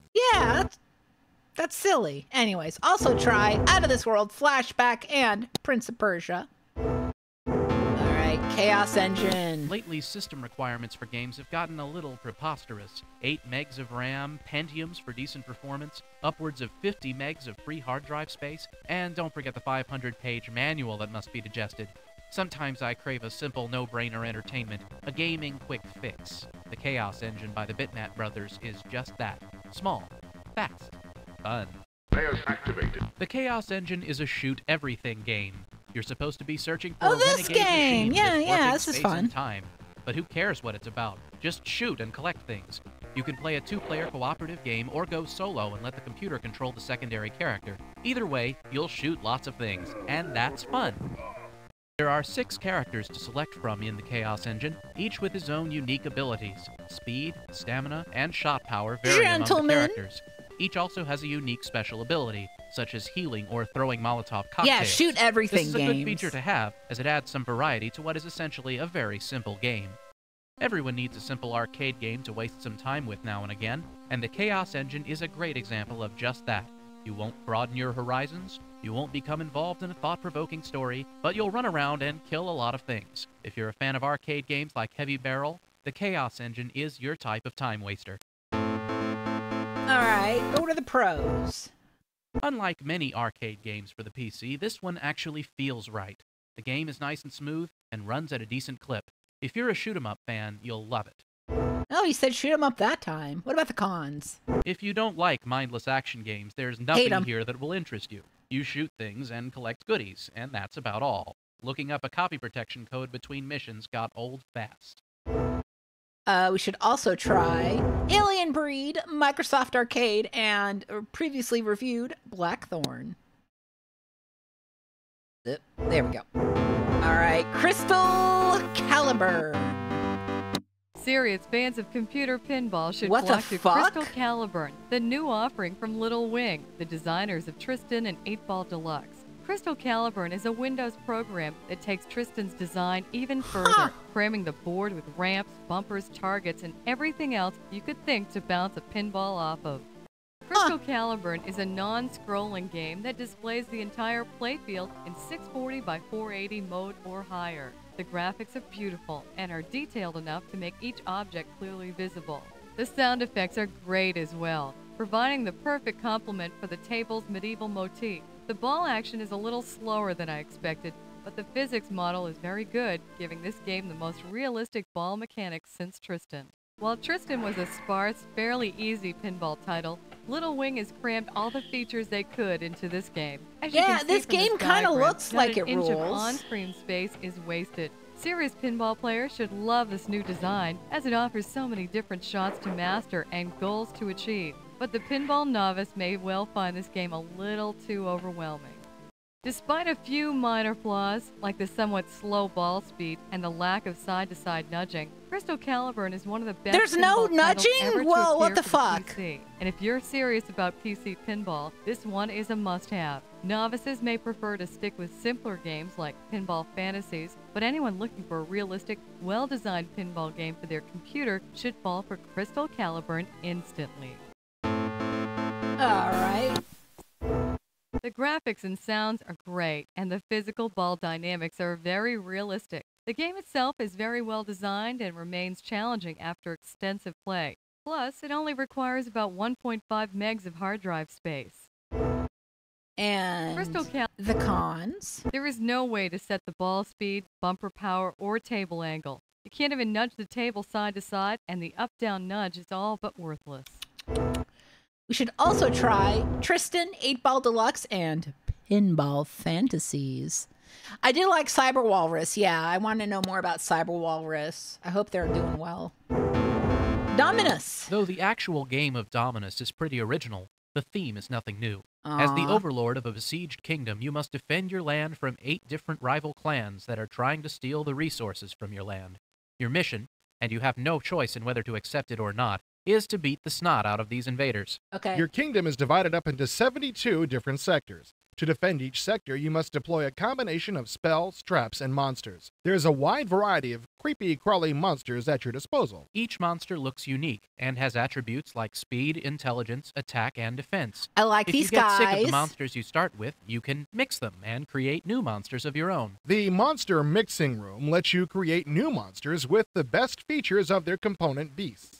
This is definitely one of the coolest parts of the game. Though playing with monsters is fun, monsters alone will not a victor make. As a good ruler, you have to incorporate a few spells and traps into your battle plan. You start out with a large variety of spells ranging from Charm Person to Fireball. Using these spells on the oncoming enemy can turn the tide of a battle. Unfortunately, your spells are limited, so every so often you need to go back and mix a few more up. This is a decent addition to the game because not only do you remix your spells, but you can make up some of your own. If you're thinking ahead, or just want to make it a lot harder for the enemy to loot your territory, making traps is a good idea. I do you like design traps. The traps from the ground up by choosing what kind of trigger the trap will have and what its effect will be. You have to assign monsters the task of building these traps. Once you've built up your supply, you can deploy them on the battlefield to capture or destroy enemy monsters. You do have generals that you can rely on to do different tasks, like sending monsters to a certain section, or spying on the rival clans to see where they'll strike next. I like the guy who's like, is this guy bothering you? From the enemy, interrogate them, and if you don't find any more use for them, you can throw them into your monster mix and create a new monster for yourself. He did the mix. If you see that a battle is not going mix. your way, or if you don't feel like blowing all of your magic, you can fly your overlord down to a battlefield and engage in some hand-to-hand combat. If you know how to handle a mouse and keyboard at the same time, this can be very advantageous. But if you can't walk and chew gum at the same time, you should stay away from this tactic. The minute Same your team overlord as Clay appears in Fighter? battle, What all the fuck? enemies will abandon their opponents and try to mob you. And if you get your overlord killed, the game is over. The graphics and sounds are nice, the interface can be picked up easily and is not complicated to use, but the fun factor just isn't there. This game gets old fast. Mixing monsters, making traps, and casting spells are cool, but not cool enough. Though I also liked making my own monsters, this game did nothing for me. To call this game strategy would be like calling Doom a role player. Any respectable tyrannical overlord would be smart to bypass this game. All right, they mixed feelings on Dominus. There are several innovative and good elements of this game. Mixing monsters, creating traps, and inventing new spells are all original and handled very well. Interrogating captured enemies is fun and different. And the cons? In spite of the good aspects of the game, it loses its appeal quickly. This game has very little real strategy in it, and is therefore pretty boring. We should also try Unnatural Selections and Dark Legions. We'll be right back. Interactive Entertainment is the world's #1 selling CD mag. And A now lot of you y'all can have remembered ID Crystal delivered to your Caliburn. door I've every literally month never and heard save of up Crystal to Caliburn $60 until on now, newsstand so... products. Our reviewers give you a guided tour of the most current releases. They letting like you Crystal know which Caliburn, games are except for the fact that it must-haves didn't and have which tilt ones deserve a controls. bleach. As a bonus, you'll get playable demos, You like the all the dog. best shareware releases, complete commercial games, and all the patches the paper magazines can only tell you about. There all for less than are $5 over a month. 40 Call today. issues, 1-800-56 episodes, I should say, of CD mag. interactive entertainment. So And we've got a now, lot of back these to the go action. through. Last on this page before I go to break, we're going to take a look at Fortress of Dr. Radiaki. There's been a lot of Doom clones floating around lately, and almost all of them bite royally. They all try to be better than the game they're trying to copy, and that just doesn't This work. game is You hell. can't outdo Doom. Oh, It okay. just can't be done. That's why I kind of like the Fortress of Dr. Radiaki. It doesn't pretend to be any great innovation. You know, Bob, All it that's a tries good to be idea. is I should funny. probably And start after writing getting your down butt games that look smeared by interesting to me archviles, it's a when good I thing to play have these. around. I haven't been doing In it, Dr. but I Radiaki, should. you play Macho Special Agent Banner, a guy with more Old Spice than brains. The evil Dr. Radiaki is blackmailing the world for $1 billion, and for some reason, the government thinks you're the right man for the job. No, Ugly I'm not. sucker, ain't he? Dr. Radiaki is Japanese, but you'd never guess it from the accent. Atomic experiments have mutated this household appliance mogul into something only a dustbuster could love. You enter Radiaki's island complex naked, armed only with a baseball bat. Naked? Don't complain, that's the way you asked to go in. The first bad Why? guys you'll encounter are Radiaki's Who's this Cuban weird guards. nudist? I guess red labor is cheap. Is that a cigar in your pocket? Or, well, never mind. They all look like Fidel Castro, which I like. Have you ever shot Castro in the face? You should try it sometime. It's very liberating.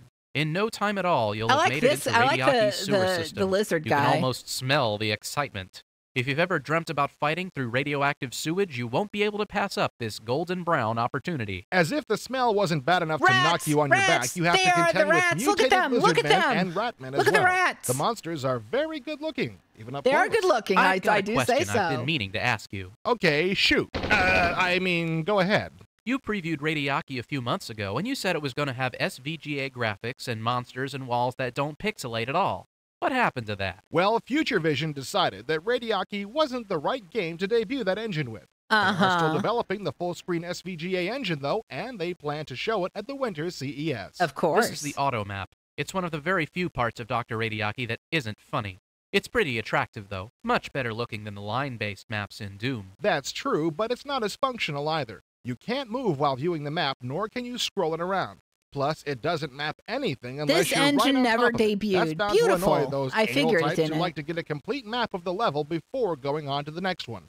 As long as I'm complaining about things, I should mention the control system. Dr. Radiaki was designed to be played with a mouse, which is a device I hate using in Doom and every game like it. As a result, the keyboard control is very sensitive, and it's painfully difficult to line up an accurate shot, especially with the pistol. There's no strafe key either. Yeah, the keyboard control was a bit of a letdown, but I like using the mouse. If you can get the hang of it, it's extremely accurate. So you're saying I should be more open-minded? About your rodential hostilities and phobias? Most definitely. One thing I like that Dr. Radiaki has plenty of is bosses. There are some pretty weird that a sights giant in this baby game, and the German? bosses are as silly as they are deadly. Is that a Have German you ever been baby attacked man? by a 9-foot-tall German infant wearing lederhosen before? Not that you know of. I guess Not so. only do they look good, they sound great too. Each monster, not just the bosses, have something to say when they die, and it's always extremely goofy. Radiaki gets high marks for audible absurdity. The Fortress of Dr. Radiaki is by no means a great game, but it's a good deal of fun. There are some weak parts to it, but on the whole, it's enjoyable. If you can laugh with a Doom clone instead of laughing at it, it's doing okay. Samurai warriors that disembowel themselves. Killer robots with toasters for heads. You just can't expect a serious game with that kind of stuff going on. Dr. Radiaki is good light entertainment, which is just what it was meant to be. The next time you can't find Godzilla vs. Rodan on any late-night cable station, play this instead. All right, the pros. The graphics are good. Each monster has a small amount of digitized speech, which is usually very funny. And it includes the best Japanese accent since Michael Palin said, "I bring a dispatch from Plymouth." I bet the accent's great. Oh, no, indeed. As far as gameplay goes, it's a Doom clone and nothing more. The keyboard control scheme is oversensitive and doesn't contain a strafe key.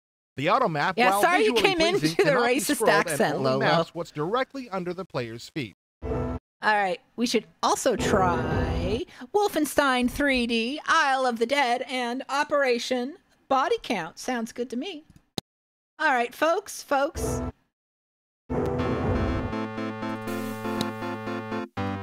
we're going to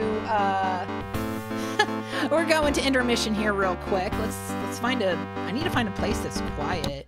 There we go. All right. Give me 1 second here. And for intermission, we've got even more of your favorite and mine, issue 7, volume 3 of Boomerang. So let me just switch over to there. Hold on.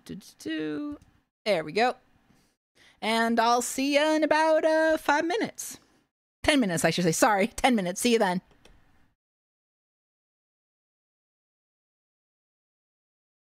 Groove guys and groove gals, this is your Boomerang DJ, Devin the Duff, talking to you from the smile on your dial. Boom Radio. I like sports as much as the next kid. From the competition, a good workout for our bods. They're fun to play and kind of fun to watch. I'm here to bellyache about one so-called sport that barely passes the muster in these areas. Doesn't come close to passing the ketchup. I'm talking about golf. Now, unlike most other sports, lots of people actually play golf all by themselves. That's okay. It's even kind of cool because you don't have to find someone to play with. So then cheat. You see, golfers cheat all the time. Their ball lands in the weeds and they give it a little kick onto the grass. They pull 3 shots into a pond and pretend those shots never happened. I mean, it's one thing cheating other people. That way, at least you get to pretend you won before you go home and feel guilty about being dishonest. But what good does it do to cheat yourself? I mean, one part of yourself gets cheated and the other feels bad about doing the cheating. Am I missing something? Boom! Radio. Of course, there's exercise. Now, you don't usually see golfers chugging around the course with their golf clubs. That's okay, even walking is good for you. And carrying 30 pounds of golf clubs beats lifting weights. The problem is, a lot of golfers get some other chump to carry their bag, and then they get some midget car to carry them around. Can you basketball players jumping on a bus to go boom? Radio. And there's a spectator test. Have you ever tried to watch golf on television, even for like 5 minutes? One camera shows someone swinging a club. Then the ball disappears, and another camera shows the ball landing somewhere in the ground. Oh my gosh, I can't stand the excitement. I mean, who knows even the same ball? Okay, so golf is as much fun to watch on TV as caterpillar roping, but nothing burns me like this hoity-toity quiet stuff. You know what I'm talking about. Right. It's the bottom of the ninth, and the bases are hit. Is everyone real quiet for the poor sap? No way! 50,000 maniacs are screaming like crazy! Come on, quiet to concentrate. Go to the library. This is Devin the Duff speaking to you at the Smiling Roll Boom Radio.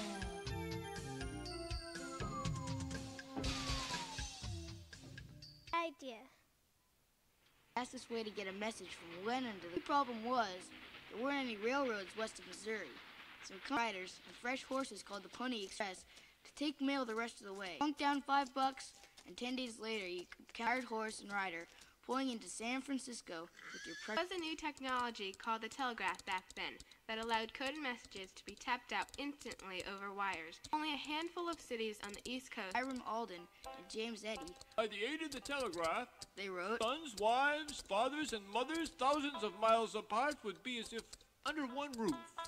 Every message would... Alden and Eddy and the boys from the Pony... As the king of complicated stuff, we are on the edge of one of the biggest scientific electricity, and all we get is this big, huh? What? I guess you have to admit the most exciting word in the world. I mean, the master doesn't exactly rock my boat. Well, maybe I'd better send a few wakes your... I told you could strap on some gloves and goggles and feel what it's like to go right in your own home. Ooh, I noticed some signs of life. Okay, let's say you've got a paper due at... Yes.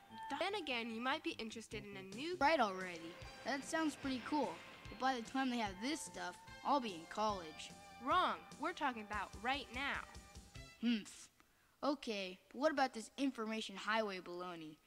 Information is stuff you get at a booth in a mall, or out of an encyclopedia. And the last time I looked, the only thing on highways were yellow dotted lines, squashed possums, and cars. Yeah, well, look again. Anything that can be digitized and sent through wires to your computer is information. Highway? Well, it's just a metaphor. Come on, don't tell me our trusted difficult metaphor. A metaphor is one idea that helps you understand another one. Hurry! I'll bet you could fry eggs on the sidewalk today. Sounds to me like you're... Right, and when people talk about the information superhighway, they're trying to help you imagine information traveling back and forth across the country. You know what a road map looks like, right? Tons of lines, which are really roads, connecting the little dots which are cities. On an information road map, the lines would be wires and the dots, computers, all sharing bits of information with each other. It's kind of highway is the metaphor that people use for all of this stuff, because when the information superhighway finally all hooked up, we won't have to travel. Already lots of our moms and dads only go to their offices a couple times a week. With faxes and modems, people find that they absolutely have to meet with people. There's always teleconferencing. Thousands of people used to fly all over the country for business meetings. That's expensive. It takes a lot of time and it gets kind of boring after a while. Teleconferencing You simply plop yourself down in front of a video camera up to your computer. You see a picture of voices of all the people you're hooked up to. And they're working on the virtual reality system that won't just show you a picture of all these people sitting home alone. Goggles, you'll see all these people sitting around a table, all really there. Way cool. So when's this highway gonna be done? Aha, the $64 million question. Grandma used to say that with every opportunity comes a problem, and with every problem, an opportunity. Yeah, well, your grandma was one smart woman. Problems so big and expensive that America's biggest companies are joining up with other huge companies to get the job done. The television and cable companies think almost every house in America already has a television, and 3 out of 4 are hooked up to cable. Televisions give you the sounds and sights, and cable hooks everyone up together. They're working on box that may turn out to be even more powerful than your family computer. Television, telephone system, all rolled into one. The cable highway is plenty wide enough, too. There's room enough on cable to carry as many as 200,000 different signals. But the cable highway is a one-way street. It sends to everyone, and there's no way for you to send. Deal. We're talking information here, right? If I just want to know who won the baseball game, why do I need to send anything the other way? How is Information Central going to know you want the baseball score? And which score? I mean, you can turn to the sports channel and wait all day until they tell you who won. That's the old kind of information. Sorry, I didn't know I was so old-fashioned. Well, Gramps, on the Information Superhighway, which game score you want? Zappo. Before you can say Elmer Fudd, you get a quick story about your baseball game, and then see a short video of the highlights. Remember, the big deal about the Information Highway is that it's interactive. That means 2 people talking to each other, and that needs a 2-way highway. Hold it. You said the TV and cable people want to build about the computer people. They're the other players. They've teamed up with the telephone company to try to win the race. That figures. Computers at the screen, complicated stuff. Telephones hooked all together. And phone lines go to waste, but problems here too, right? Of course. If you want to build a fast highway, what's the most important part? It has to be wide enough to hold all the traffic. Man, you are a genius. Now here's a 30-second. I want the long version just off the encyclopedia. There are 2 kinds of information. Digital. Analog is like my little brother. It doesn't travel real well. The superhighway has to be digital. All telephone information is digital until house. Then it switches over to the old wide enough to carry people's conversations. Highway needs a wide bandwidth. So it's a freeway emptying into a 1-lane gravel road. You're a man of metaphors, King. Right. Folks, to win the race, they have to change all the wires running into people's houses. Wow. And there's other work to be done besides just hooking up. The internet that we have of the information super. That gets pretty complicated. We're going to talk about the internet on another issue. All know about the amazing stuff computers can do. As amazing as they are, they still need us to tell them what to do. The way we do that is called an interface. Yeah, typing is not my mom's specialty. Not the Lone Ranger. And that's okay, because pecking away at a keyboard, average person can talk at 150 words per minute. Hard time typing 20 words per minute. Yeah, forget typing in commands. Forget clicking on those little rodents. Talk to the computer when we want a job to be done. What will these jobs be? Have you put one of them out there in cyberspace for thousands of people to read? And if you like it and want more, you can leave them a message where songs, artwork, even videos will be the same. Of course, with every wannabe artist, songwriter, photographer, and movie maker, cyberspace, the highway is going to look like the road to the beach on the 4th of July. Hey, what else do we have to do with our time? Right. Thanks for reminding me. See, got something here. Let's see. Interface? Got to ask us if we want to spend our lives hooked up to sores on our behinds. I like running down the aisles and squeezing the bread and smelling. Yeah, well, let's go back to our posse and search for the truth. Okay, guys, let's say 5 years from now, you just click on us an hour later. That will save you time and all. But are you going to miss anything? Can't go in. Yeah, and when you can't beg for the gum from True. And you can't load everything on the little conveyor belt. And you can't bag it by yourself. How about meeting people through computers? I am a millionaire, and stuff that they have, and they can make themselves. No, 10 years old. Nobody can be spontaneous anymore. That is either you You can lie. Say I'm a pinup. It's not so you're not meeting them. You can't like shake their hands. Well, that makes sense, King. We'll have a choice. Paul said, "Don't worry, you'll be able to buy records. 6 months later, always have a choice." Okay, so your question is, can we slow technology down?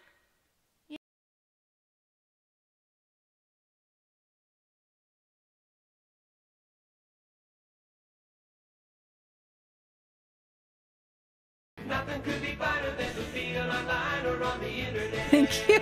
That was an interesting look at the future of online. What will it be like? Could you imagine grocery shopping online and not being able to squeeze the bread? Seems like another sad case of people killing each other.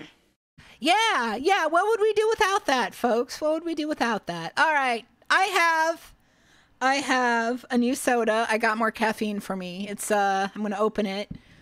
You can hear it. It is Cranberry Apple Sparkling Caffeinated Unsweetened Water by H-E-B. And it's good. It's actually one of my favorite caffeinated beverages that they have. It's just enough caffeine, and it doesn't taste like it's killing you like their ginger lime tastes like, which I like because it tastes like I'm dying. It's cool. All right, next review is Dreamweb. If nothing else, Empire's Dreamweb is a very unusual game. It This is? surrealistic, cyberpunky adventure gives the player the job of halting a metaphysical conspiracy through a series of brutal murders. Say, isn't that the plot of Doom 2? Excuse me? Did you just use the words have Doom y'all and played plot this? in the same sentence? I kinda wanna Aren't there play laws this. against that? As I say, All right, Bob, the I'm idea actually of the entering game this is into my very games I interesting wanna and play. probably unique. You didn't like it, did you? I'll get to that. The Dreamweb itself is a mysterious realm where mankind's every dream takes place. Oh, it's the dreaming, like the Sandman comic. Well, sort of. In Sandman, the dreaming revolves around one entity, Morpheus. The Dreamweb is controlled by 7 keepers and also bound to the earthly dimension by 7 humans. This is all very interesting, but it's a bit difficult to grasp, so can we skip the metaphysics and get right to the action? Okay, let's just say that the Dreamweb has fallen under the control of 7 really bad people who deserve to die in icky ways. Alright? Good. I understood that. So the keepers of the web have chosen a guy named Ryan to be their divine assassin. That's sort of creepy in itself. Imagine being killed by a guy named Ryan.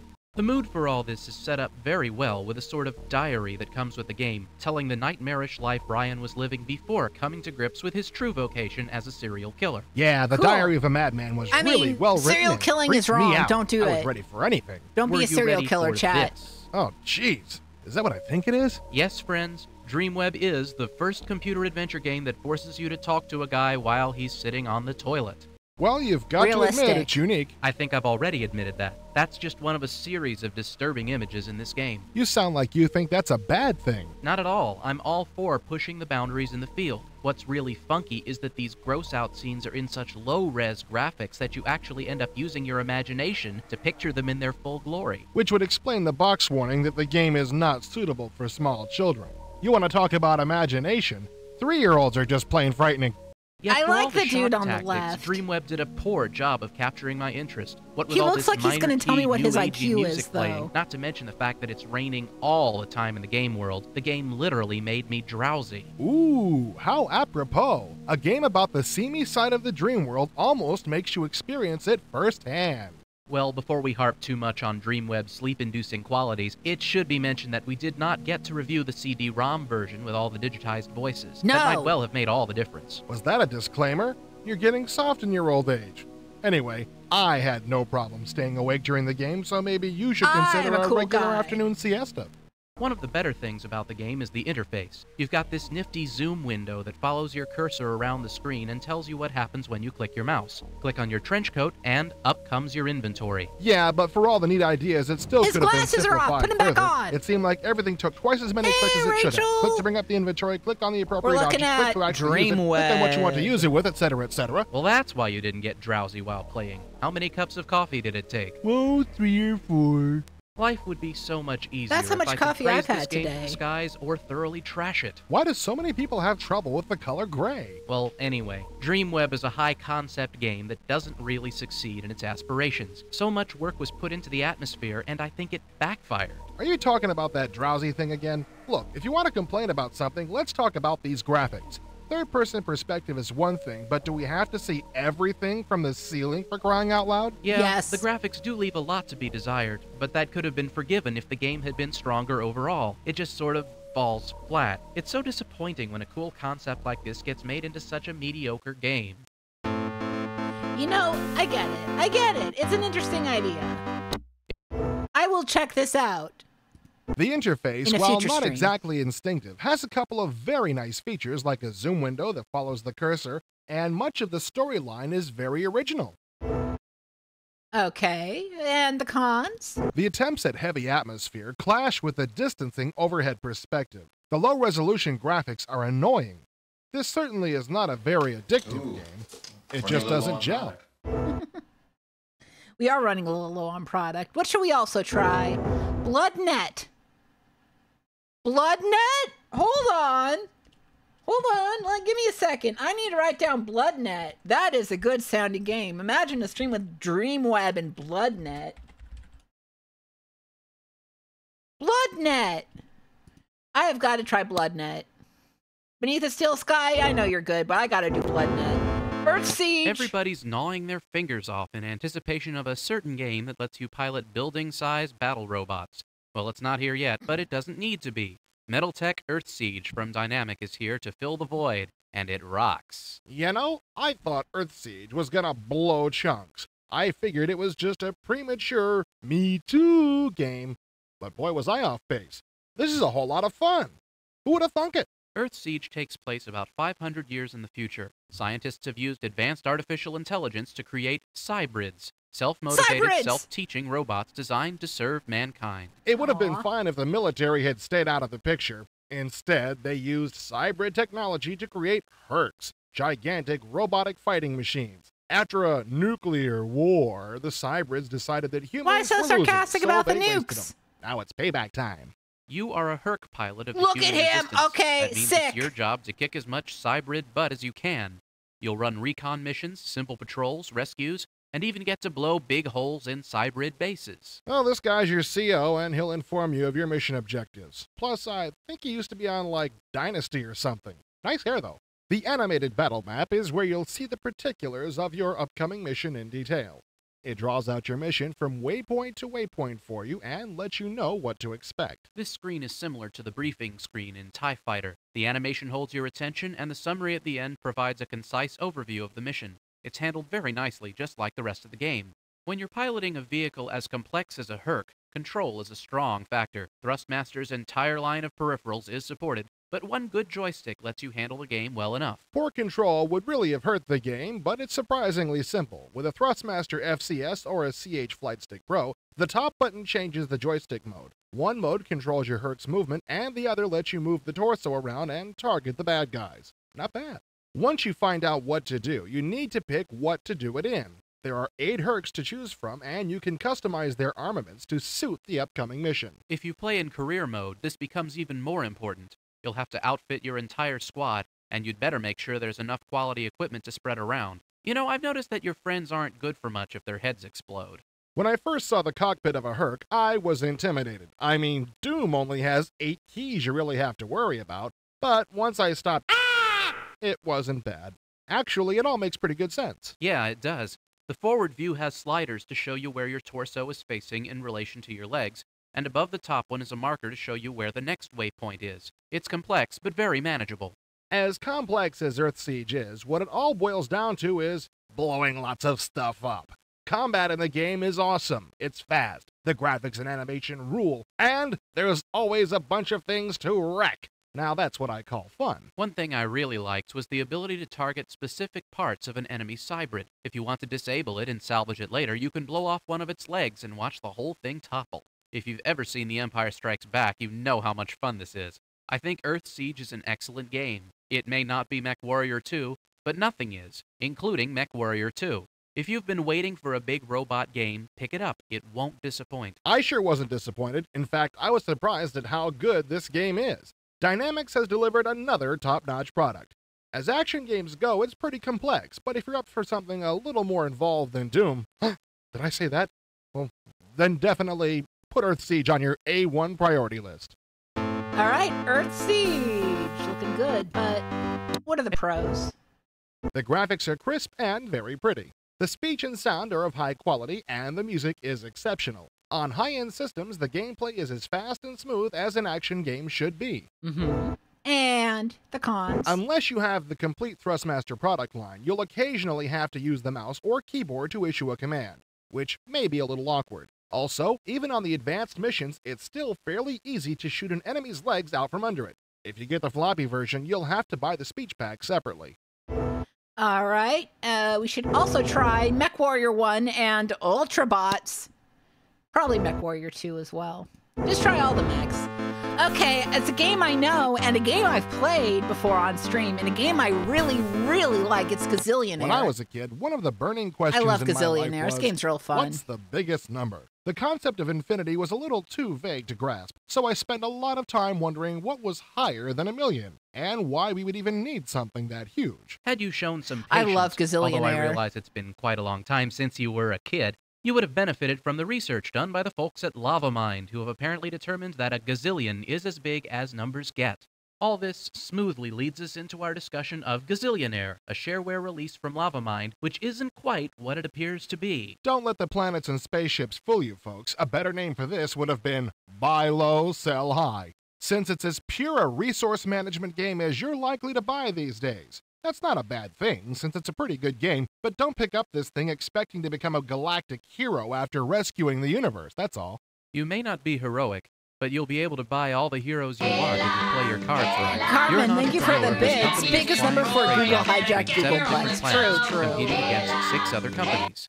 Regardless of how many humans you play with, you'll also It have should to be contend with glizzy 6 shipping, computer and they opponents. should ship hot That dogs facet to of you. the game didn't do much for me. Somehow, the mental image of 6 people scrambling around a single chair while playing each other is kind of gruesome. I think this game lends itself nicely to competing against human opponents, but it would be a lot more fun if you could do it via network or email. Regardless of who or what you're playing, your goal is simple. Be the first company to achieve a net worth of 1,000,000 Kubars. At the start of the game, you're given a warehouse on each of the planets, a credit limit from your friendly Traders Union Bank, and your choice of 6 spaceships. I discovered early on that, just like real life, compound interest raises hell with your bank statement. This shot shows IE Inc.'s negative net worth wrecking the bell curve, but I got much better as the game went along. All of your heavy financial lifting takes place in the main menu. This is where you deal with your friendly bankers. If you see anything in red over here, take care of it because you're about to go bankrupt. All of your trading is done here. The supply menu is particularly helpful because it lets you know what goods are in demand. Perhaps it might better have been called Yeah, the demand finished menu. game had a This lot menu better and serves as cooler your atlas art. to the galaxy and allows you to Yeah, show the cool effortlessly alien pilot your ship people. from What the planet to fuck? planet. This is where you do all your important planning, taking care of such details as picking up passengers, paying your crew, and buying advertising. I assume you saved the planning menus for last because you feel there's a slight problem here. Wow. That's a nice way of putting it. What gave Pike it is away? selling The diapers anguished for real screams or the cheap- steady cheap. stream of expletives? My left finger hurts from cycling through all the menus during every single turn. Gazillionaire badly needs a way to let you That's perform what I'm certain talking tasks about. automatically each turn without being told. Opening doors in Doom has already destroyed my spacebar. I don't want to wreck my mouse by clicking it 6 times every turn just to buy advertising and pay my crew. It would also be nice if there were a menu which allowed you to see all of your warehouses at once. I actually had to write down what I had stored, which I found quaint but senseless. As long as we're getting things off our chest. I wasn't really happy with having to fill up my tank whenever I got gas. If they're not going to let us decide how much gas we need, they should at least give away free gifts with every fill-up.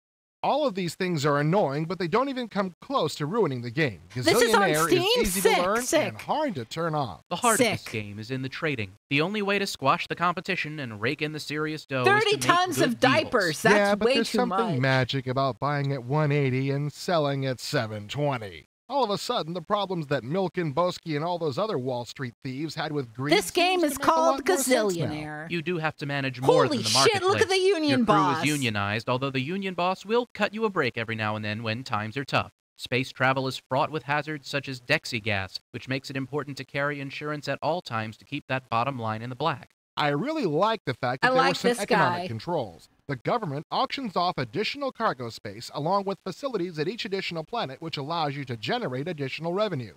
Additional warehouse space is only available at the government's behest. This prevents you from simply overloading on debt and spending your opponents into oblivion. You flaming liberal. Does this mean you've already forgotten the Reagan years?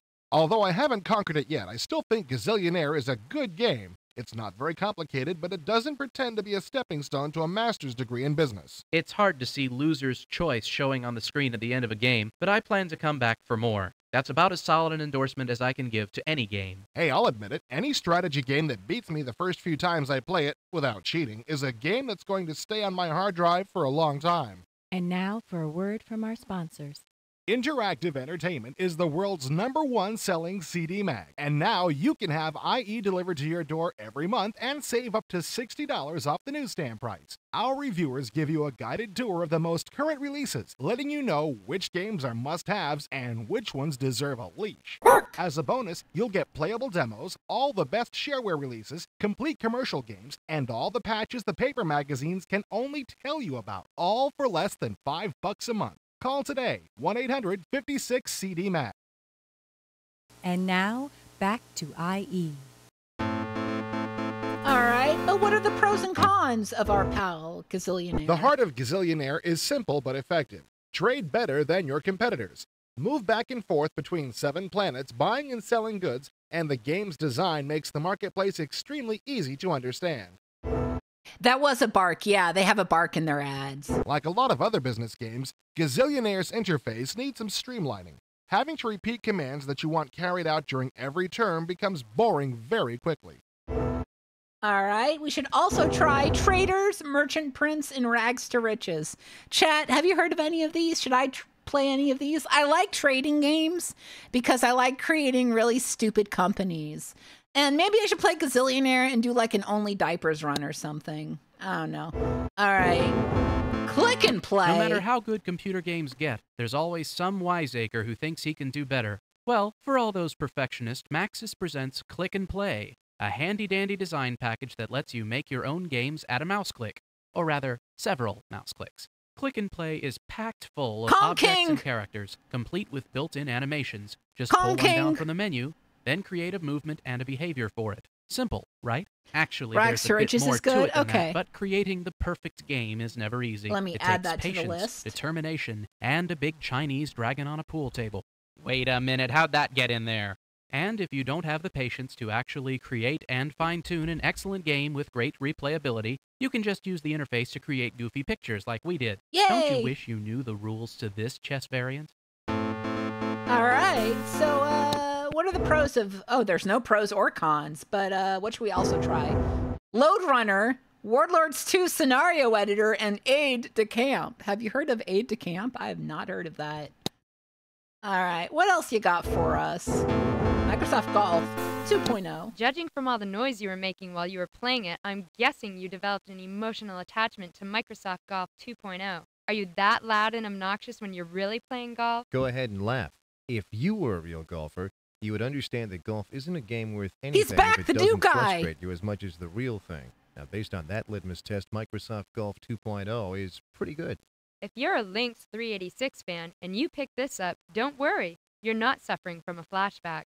Microsoft and Access, the developers of Lynx, work together on both Microsoft Golf games, and it shows. The only real problem with this game is in the memory department. What was that you just said? Never mind the cheap jokes, and get on with the disclaimer. Right. It's very important that you do everything you can. Yeah, I wish the to maximize your Boomerang Kid was available bitching memory about before you load this stuff. game, because it's a memory hog. I'm guessing that people who happen to have an SGI lying around the den might be able to actually play the game with the graphics looking like this shot. But the vast majority of us are going to have to make do with the flat green look. Once you've done a little memory management, the game plays very smoothly, but it could take you a little while to reach that point. Now that we've covered ourselves, Yeah, I like the let's golf tee off, shall we? background. You play Microsoft Golf on the south course of the Firestone Country Club, a par 70 beast that's Who's reduced Greg many Titus? of the This world's seems best like pros another to sad case blithering of idiots. people Other killing courses each will other. be offered People in expansion golfing each packs by other. Access and Microsoft. You can also use Lynx 386 Pro Championship golf courses after running them through the included course converter. You can play on 3 different levels, from 4 different tee boxes. You're given a wide variety of clubs to choose from, and you can turn on a caddy wizard who will advise you on what club to hit for each shot. If I recall correctly, you leave the caddy on in order to have someone to blame when you screw up, right? Actually, I prefer to abuse my playing partners in times of stress. If you're not ready to tackle Firestone immediately, you can practice before you start. If practicing convinces you that you're not ready to play golf, you can get a couple of lessons before you begin. I don't want Once you start playing, you lessons. can take advantage of the fact that Golf 2.0 is a Windows game. In addition to the main view screen, you can see the green view, which allows you to see where you eventually hope to end up.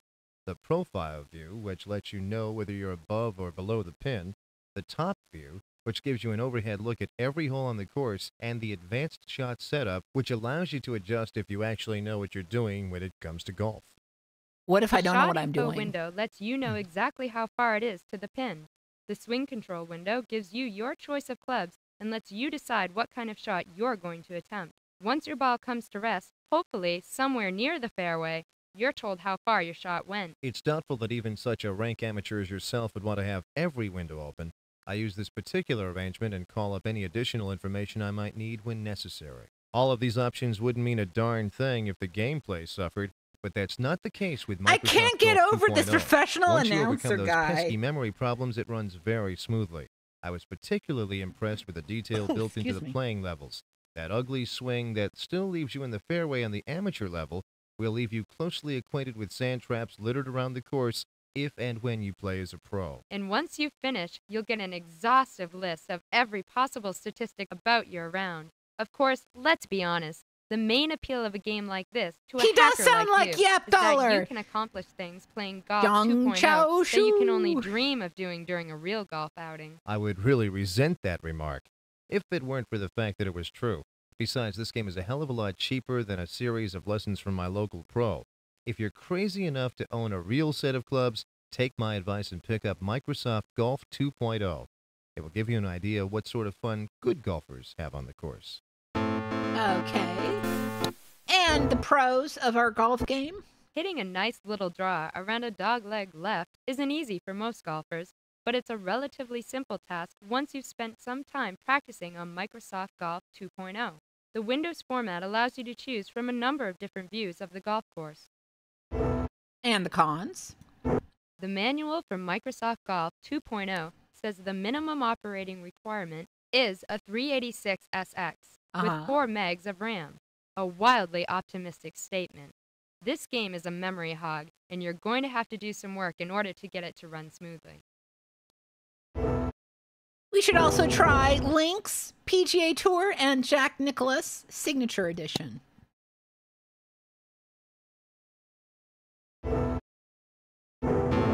All right, next is One Must Fall. For as long as the genre has existed, This fans fucking of game, kick and man. punch and This maim and game. ninja games have either had to play them at their local arcade or buy a console system such as a Genesis or Super Nintendo. The lack of a truly good PC fighting game is somewhat curious, seeing as the fighting games are the biggest thing going.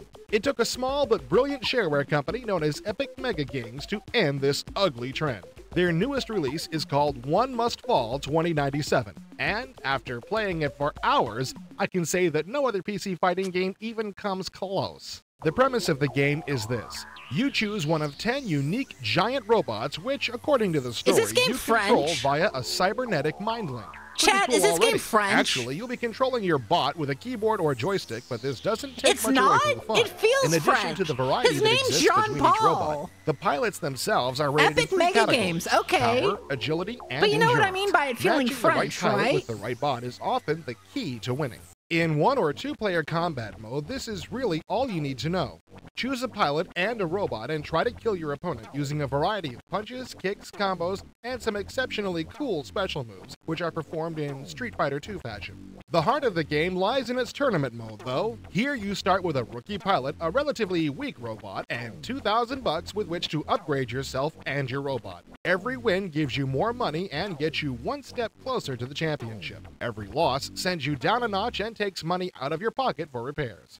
Having to pay money to upgrade your robot's speed and power is a great idea, but as you may expect, losing early in the game can get pretty frustrating. It's The a good portraits idea are to what feel practice for a French while to in me. regular combat mode before going and joining a tournament. As is the case with all Epic releases, the sound effects and music in One Must Fall are superb, and the animation runs smooth and fast. Each battle setting has obstacles that interact with the fighters, much like World Heroes for the Neo Geo. Rumor has it that an enhanced CD-ROM version with new fighters and new obstacle arenas is on its way. Finally, perhaps the greatest part about One Must Fall is that a limited shareware version is available for you to try out for free on popular bulletin boards. What are you waiting for? Bulletin boards. All right. Pros. Everything. The graphics are great, the animation is smooth, the sounds rock, and there's so much variety to be had that winning a tournament doesn't even provide a sense of fulfillment. One Must Fall is deep, challenging, and very playable. And the cons. I couldn't find any true flaws in the game, but the manual left a little to be desired. Come on, no instructions for special moves? No, they want you to pay another $10 to find them out. Oh well, you'll learn them on your own eventually. Don't charge me to figure out my special moves. Anyways, we should also try Mortal Kombat Metal and Lace Battle of the Robo Babes.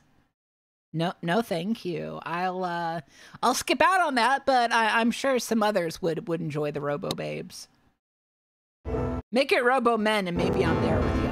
Okay, Relentless. Relentless is the new fantasy adventure game from Adeline Software and Electronic Arts, and It's not fantasy, it's science fiction. what do you mean it's science fiction? The main character is a magician on a quest. Yeah, but it all takes place on an Chad, alien is this world, good? and there's lots of guns and stuff. Well, Is this game whatever good? Relentless is, it's definitely an adventure, and it's definitely fun.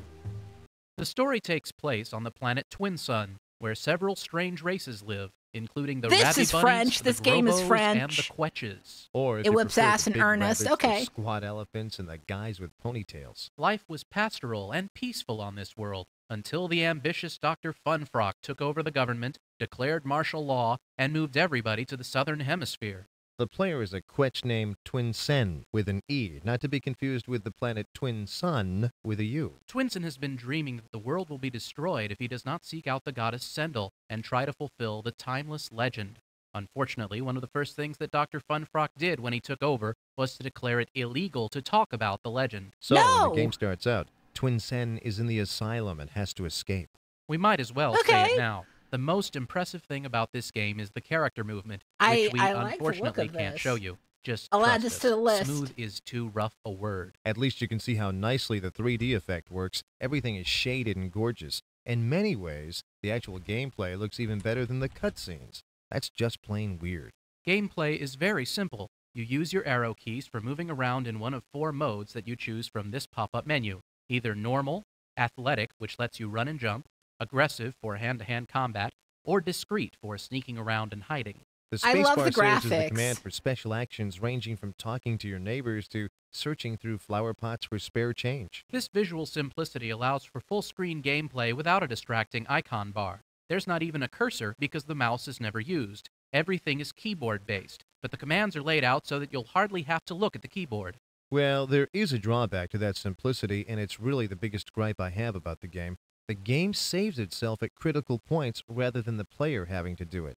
Now, that may sound like a good thing, but if you get zapped by a particular weapon, it takes you all the way back to the beginning of the game. And Okay, that suddenly, would be surprise, frustrating. surprise, that's where it saves your game. It is possible to make an extra copy of a saved game in case this happens to the active save file, but it's a bit of a pain in the neck.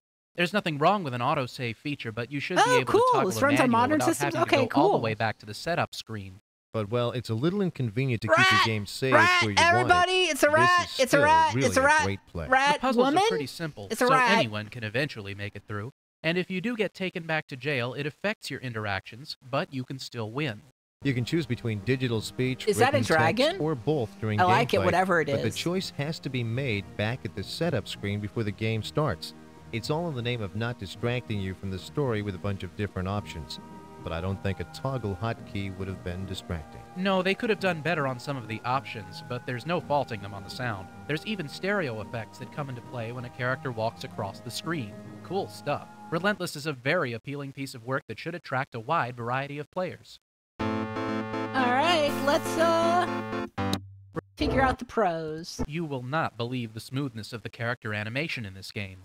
Talking to other characters gives you important hints on how to proceed and what you can do. And the cons? Having an automatic save feature that you cannot control is as much a curse as a blessing. You shouldn't have to visit the asylum more than once if you don't want to. Okay, and we should also try Alone in the Dark and Syndicate.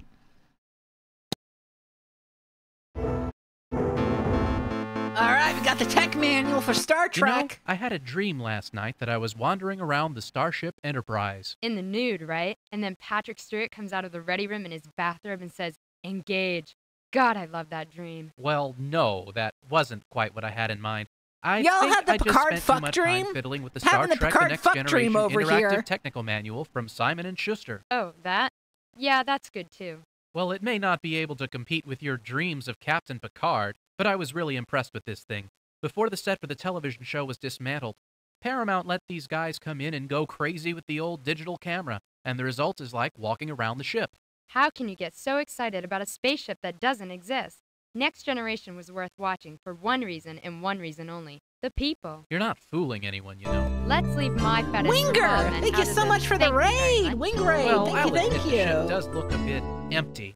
But don't you think the Enterprise counts as a character too? Okay, that's a good point. I mean, you can see all of the actors at conventions, but no one's ever going to invite poor old NCC-1701D. Besides, while there may not actually be people wandering the corridors, there are certainly signs of life as you look into the officers' quarters. You nosy, nosy person. I can't believe you're snooping around in their private stuff. And you didn't take the opportunity to look in the quarters of a certain captain? Oh, it was amazing. His uniform was draped over a chair, ready for a busy day of making it so. Jesus Come to think of it, I Christ, didn't see his she's bathrobe into anywhere. him! Really, the only problem I had with this package was that it ran pretty slow on the included QuickTime VR 1.9. Running a little low Of on course, product. that's all the more reason to use the included offer and get 2.0. The actual effect is great. You can choose a vantage point for each room and look all over the place using the mouse. I was really impressed by the atmosphere. All the ship sound effects from the show are used constantly.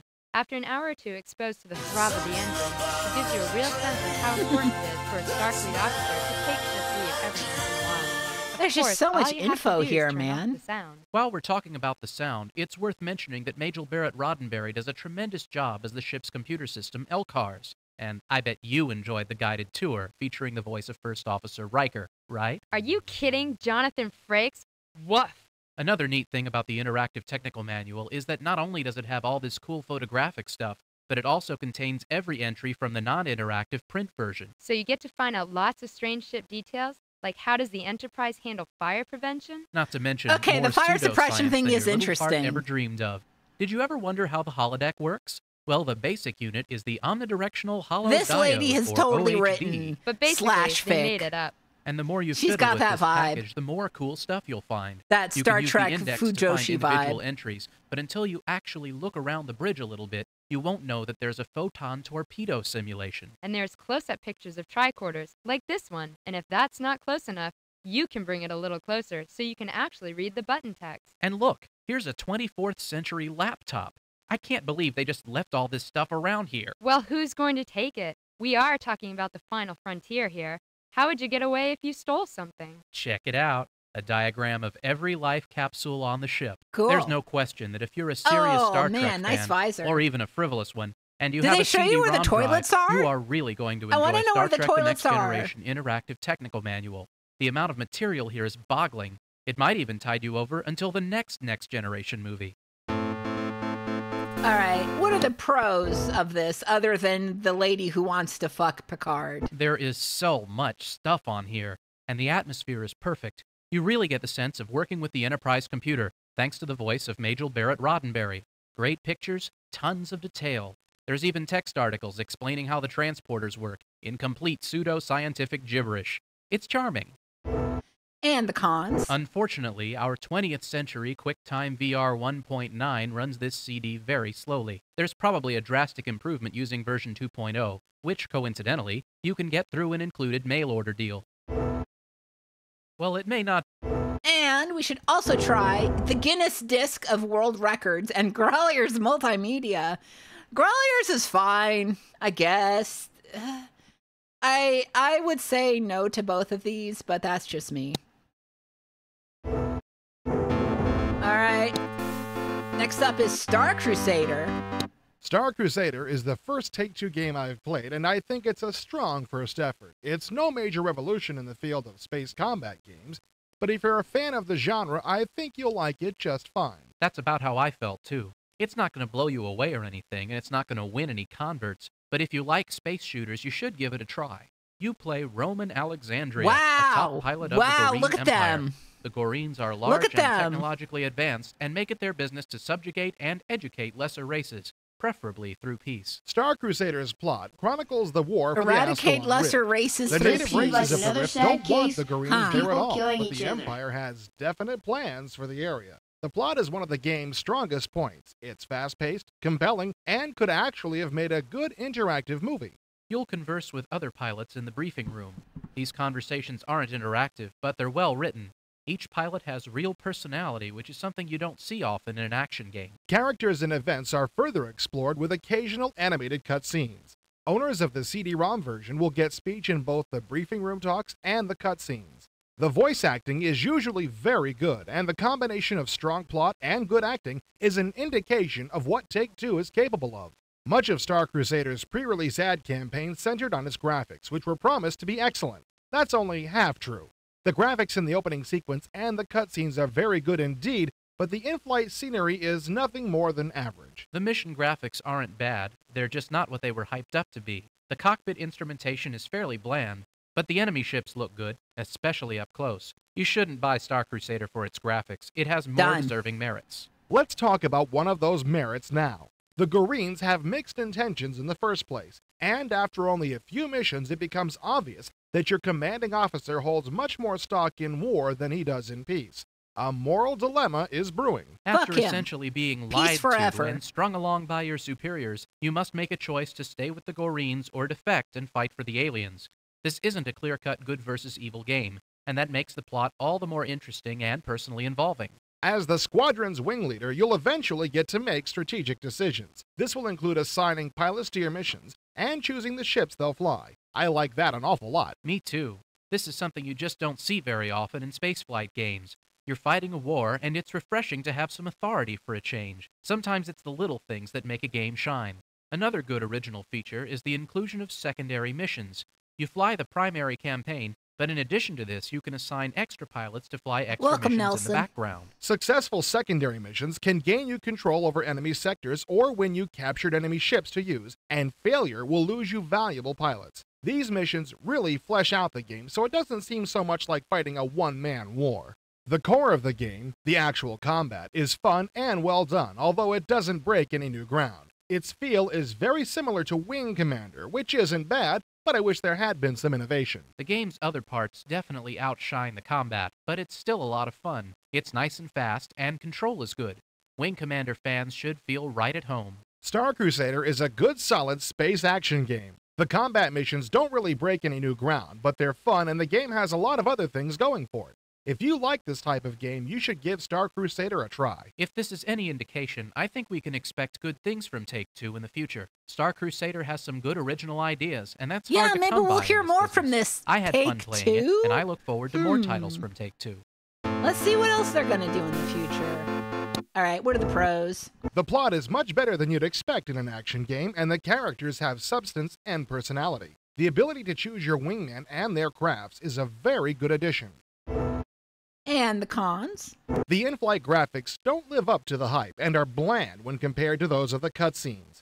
The combat missions don't break any new ground and could wind up feeling dated before too long. All right, we should also try the Wing Commander series and, of course, your pal and mine, TIE Fighter.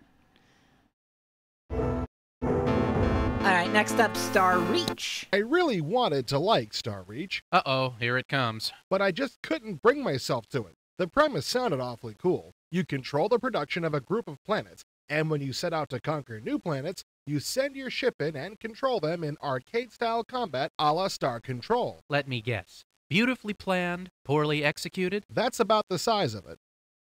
Star Reach sets out to be a scenario-oriented, very simple strategy management game in a space setting. The idea here is that the scenarios are short enough so that you can play through one in an hour or so. A definite improvement over most strategy games.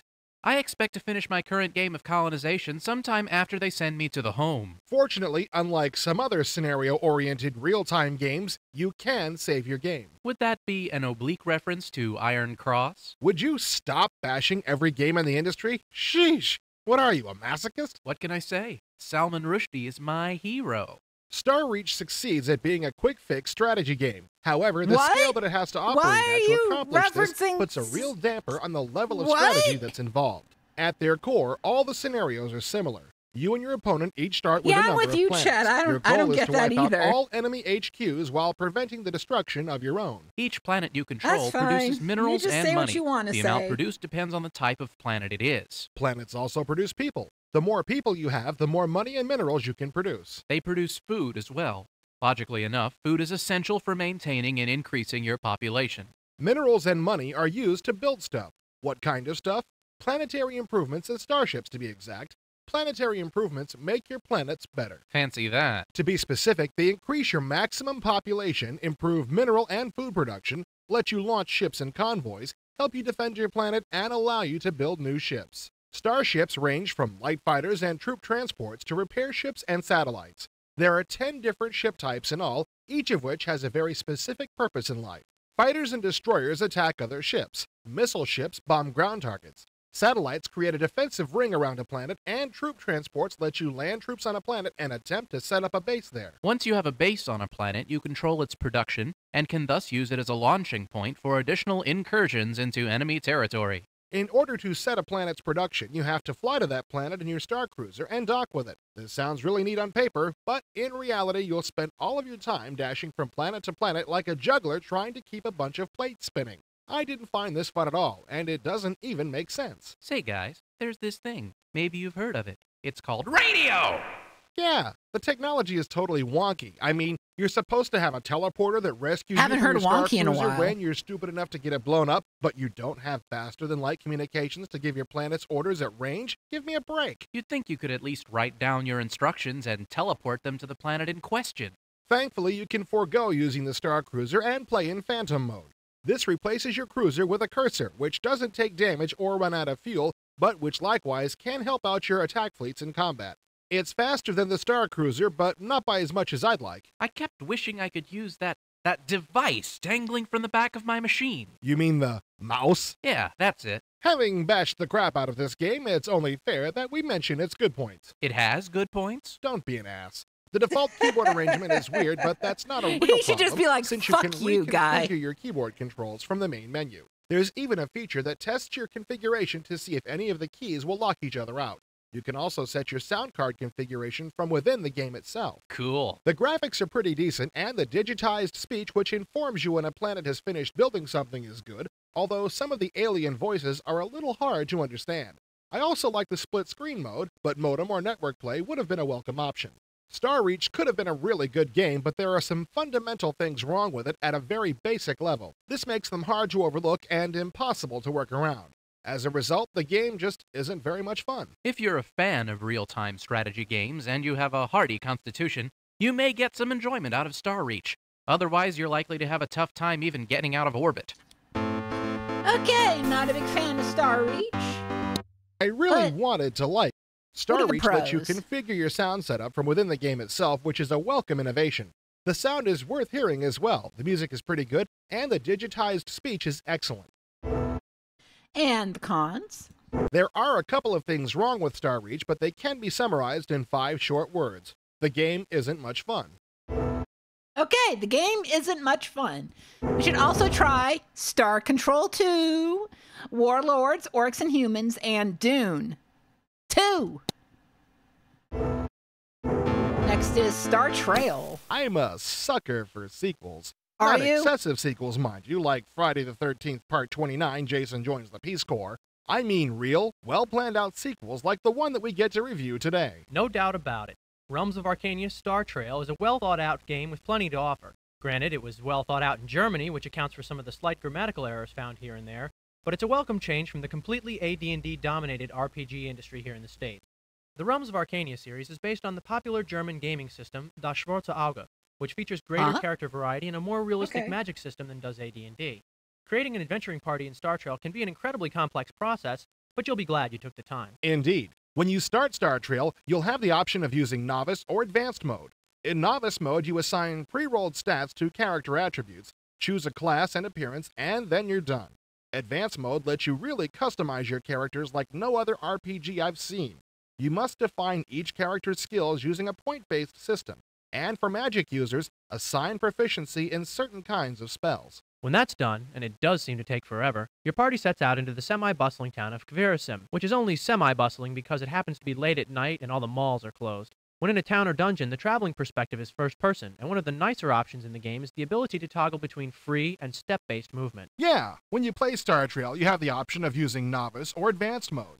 In Novice mode, you assign pre-rolled stats to character attributes, choose a class and appearance, and then you're done. Advanced mode really lets you customize your characters like no other RPG I've seen. You define each character's skill using a point-based system, and for magic users, assign a proficiency in certain kinds of spells. Arcania is a huge world, and navigating through it is made all the more easy by Star Trail's map navigation system. You can plan routes from anywhere and change them at any time should you hear of any reason to do so. You can also choose to simply march in one direction and just make decisions at major junctions. If you have some place you know you need to go, though, the former method is better. Star Trail is definitely a do-it-yourself kind of game. Where most RPGs spare you from complex tasks such as mixing your own potions and finding different cures for a dozen different diseases, Star Trail requires you to do these things almost immediately after starting your adventure. You'll need a superhuman attention span to get anywhere in Star Trail, mainly because your characters get hurt and become ill so frequently that they'll die if you don't monitor them constantly. Luckily, each character carries 50 or so skills with them, and even your biggest and dumbest warrior has a chance to heal wounds as well as any cleric. It's safe to say that when it rains in Star Trail, it pours. The designers may have been a bit excessive when it comes to armor and weaponry. Not only does each weapon fall into a class, i.e. edged weapons, missile weapons, polar arms, etc., but there are more weapons for sale in any armory than I've ever encountered in my 9+ years of playing AD&D. Moreover, the unfamiliar weapons aren't explained in the manual, so their damage statistics are unknown when you buy them. Hope you're the kind of person who likes to take chances. You'll be taking plenty here. But we're beginning to sound like we dislike this game, which is far from the truth. Sure, some of the initial tasks are a bit hairy, but Star Trail really begins to grow on you after you play it for a while. It's very unique. Take combat, for example. Anyone who's ever played tabletop combat with miniatures will know how to fight in Star Trail. Each character gets a certain number of movement points per turn, and every action, moving, attacking, casting, and using items, takes a certain amount of these points. You can also choose to have the computer run your battle for you. If you're not interested in strategic combat, yeah, you do this it, saves computer. a lot of time. Absolutely. The best part about Star Trail is that you can basically choose the level of complexity. A325245, thank you for the Prime sub, and hey, I hit my sub goal. Thank you so much.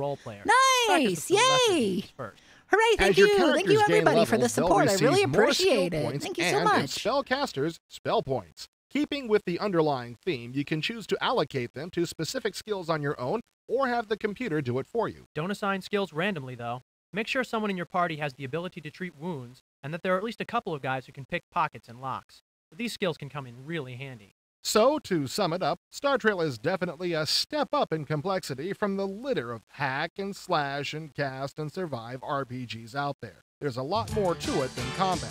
In fact, many combat and thank you for the follow, too. Altogether. The focus is more on exploration and interaction with NPCs. Yeah, I think Star Trail may even appeal to fans of strategy games, people who've never even played an RPG before. Certainly won't disappoint die-hard role players, as there's very little missing. Try it out. You'll die a lot at first, but I guarantee you'll want to keep going. We'll be right back.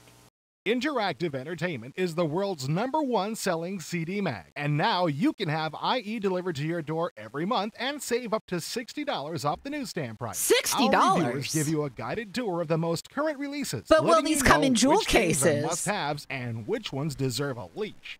As a bonus, you'll get playable demos, all the best shareware releases, complete commercial games, and all the patches the paper magazines can only tell you about, all for less than $5 a month. Call today, 1-800-56-CD-MAG. We now return you to the show. All right, let's, I'm a suck. If you enjoy games which engulf you to the point where you forget about vital human functions, Star Trail has your name written all over it. It can be played in several different levels of complexity, and at its most advanced level, it's easily the most elaborate PC role-playing game out there. And the cons? This game requires a lot of time and patience to start.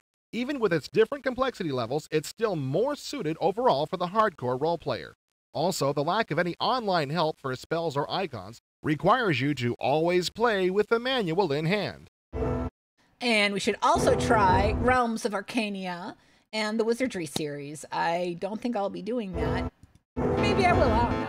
Tigers on the Prowl. This better be about tigers and not about war games. HPS has adopted the name The Wargamers Computer Company. God and damn they're it. serious about that. Tigers on the Prowl, God their game damn of it. World War II tank combat, was God clearly damn it, designed what with did I the just serious ask wargamer for? in mind.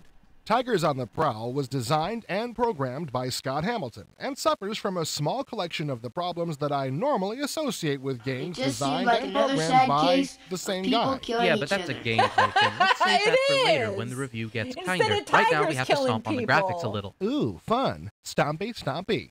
But those graphics aren't very zoomed in. Maybe when we get closer, we'll get more detail. Let's see, shall we? Let's shall. Nope. They're still bad. Very, Hex very based. bad. Yuck. I just don't get it. This game requires VGA. Requires it? That's pretty stupid. If you're gonna have a game this ugly, it should at least dummy down a bit for simpler machines or so. That's VGA? I'm confused. You're not the only one. It's ugly, I love it. So, the game's ugly. We've got that point out of the way, and the graphics themselves will keep drumming it in for the rest of the review. Let's move on to the game itself. Fair enough. Tigers on the Prowl is realistic, folks. Smell the verisimilitude. Most games treat tanks a little too abstractly. There's a general defense value Oh, and a oops, general 1 sec. offense value. Yeah, and usually they'll go as far as having separate values versus infantry and such, or against buildings, but that's about it. In real tank warfare, the angle of attack is everything. Most tanks have nearly unbeatable armor up front. To kill a tank, you need to arrange for flank attacks to exploit That's the weaker okay. side and rear armor. You have to set up Thank you, killing zones. ATN. Tigers on the Prowl allows Antronach hits, which means for more the real-life sub. Thank you so tactics have much. meaning. Thank you. Scott Thank Hamilton you. Thank did you. a lot of research for this game, and Yeah, it enjoy shows. the. I forgot to He also mute brags about Discord. it in the Sorry, manual, everybody. Which should be given special mention. The manual is as ugly as the game, but it's very clear and well written. When you review as many games as we do, you have to slog through a lot of manuals, and it's rare that one stands out as well as Tigers. There are a few other nice features and a few other problems. Let's see, what do we have so far? In terms of graphics, Tigers is the worst. Ugliest game I've seen all year, in fact. In terms of scope and detail and realism, Tigers is the best. Yep. With everything Ooh. else, it's mediocre to average. The interface is unfriendly at times, it requires too many mouse clicks to do anything, and easy shortcuts seem to have eluded the designer. The AI is fair, but not astounding. But email is supported. So what do you think? Well, I definitely think this is only for hardcores. The box says it's for every level of wargamer, but novices probably won't be too keen on it. Those wanting the next generation in tank warfare realism are going to like it a lot. But if I'm going to look at a screen for 2 hours, I want to not retch from the ugliness of it all. This game needs a facelift in the worst way. If you can stand that, though, it's a good game, and serious wargamers should definitely take note. Okay, but what are the pros? What are the pros? The manual is great, the realism is unparalleled, and it's a great game for email play. Tigers on Email the Prowl play, will feed the ooh. hunger of many a serious wargamer. And the cons. This has got to be the ugliest game published in years, and the interface isn't up to par. Okay, I think the thing needs I think some they're kind of going toggleable off a little default bit. I don't values think to it's that minimize ugly. mouse clicking. We should also try Operation Crusader and Iron Cross. Got it. Under a Killing Moon, I know doesn't have. Okay, Yeah, quick quiz. there What's we the go. most eagerly awaited, overhyped computer game to hit the Oh, stand thank in you, Big recent Viper weeks? 2005 for the That sub. was months Thank ago. you, Where thank have you. been? The winner is Under And a Hell of Killing a Moon Barn from with the Access. sub as well. They 6 actually months. We were released it? vexed I'm by stunned. hacks. We I was are. starting to Thank think you. those magazine ads were just a running gag. Don't get smug. But you do have a point. The combination of the long wait and the outrageous claims Access was making about this game did make it seem way too good to be true. Disconcerting, isn't it? All those people listening in right now waiting for us to tell them whether Killing Moon is really worth its $100 price tag. I feel like I'm reviewing a Tim Burton Batman movie or something. Do you realize how much fun it would be to trash this game? Come on, let's do it. I've got the torches and the Frankenstein rakes. But first, let's recap the product's stated potential for our viewers at home. I get it. You're building the tension before the climax. What a master showman. Yeah, right. That's what I'm doing. Under a Killing Moon is a 21st century mystery adventure starring Private Eye Tex Murphy. Formerly seen in Mean Streets and Martian Memorandum. Yeah, I've been meaning to check this one This out. time, Murphy is a I'll be digitized right version back, of folks. director and co-designer Chris Jones, who does a bang-up job, even after he loses his gun. So the digitized actors are combined with crisp SVGA backgrounds, and you can walk around anywhere in the game and look at anything, and it's an interactive movie, and it's got the best music and sound you've ever heard, and Margot Kidder's in it, and you'll never need to buy another game ever, ever, ever. Have I covered all the bases? Well, someone's had enough coffee for today, but that's actually a pretty fair summary of the hype that has surrounded this product for the past year or more. Right. We've set them up, and now we get the fun of knocking them down, right? Right. Let me go choose a Frankenstein rake. I'm partial to my 4-iron. I hate to disappoint you, little buddy, but this is one of those really rare occurrences where the propaganda turns out to be pretty much true. What? But we was gonna tear it to shreds, wasn't we, Chester? My name is not Chester, and this is really an extremely impressive game. The interface All is right, very I'm back, easy to and use. it's You can still. really go almost anywhere and look at I do almost like the anything. interface of this game. My tender ears have heard enough. Tune in next time for another edition of Corporate Stooge Monthly. Now hold on, did you even play this thing at all? What? You're not satisfied with moral support? Folks, the simple matter of the fact is that Under a Killing Moon was well worth the wait. It lives up to almost every promise that was ever made about it. Did I hear an almost creep into that sentence? Do tell. Well, there are actually some limitations on where you can go and what you can do. They are but trying anyone who really hard, thought yeah. This would be a game of infinite possibilities needs a course in physics. The interface shows you some possible actions for each item as you pass over it with the cursor. It's kind of surprising they couldn't fit an infinite world of possibility into this game. It comes on 4 freaking CDs. Yeah, and that's really the single thing that got on my nerves the most. When I got a CD-ROM drive, I was hoping it might take care of that disc swapping business once and for all. But if this is the new trend in games, we'll just be swapping bigger and shinier discs. But one of the best things about this huge game is that the designers I like the really want you to firefighter. see it all. So that means what? That the puzzles are childishly simple? Actually, no. The puzzles aren't on a Mensa level or anything, but they will require some thinking time. My point is that if you don't want to Mensa. put in that thinking time, you don't have to. You can start on any of the 7 days of the story with built-in save games. Also, Killing Moon follows the example of its predecessor, Martian Memorandum, and gives you tons of online hints. But I bet for all those fancy bells and whistles, the material is really corny and annoying, right? Well, Come on, don't disappoint me again. look, what do you want me to say? I liked it, okay? I really did. I even thought the writing was pretty funny. Maybe the acting wasn't of Oscar-winning quality, but we're not talking about Lawrence of Arabia here, huh? You wouldn't know it from the size of the darn thing.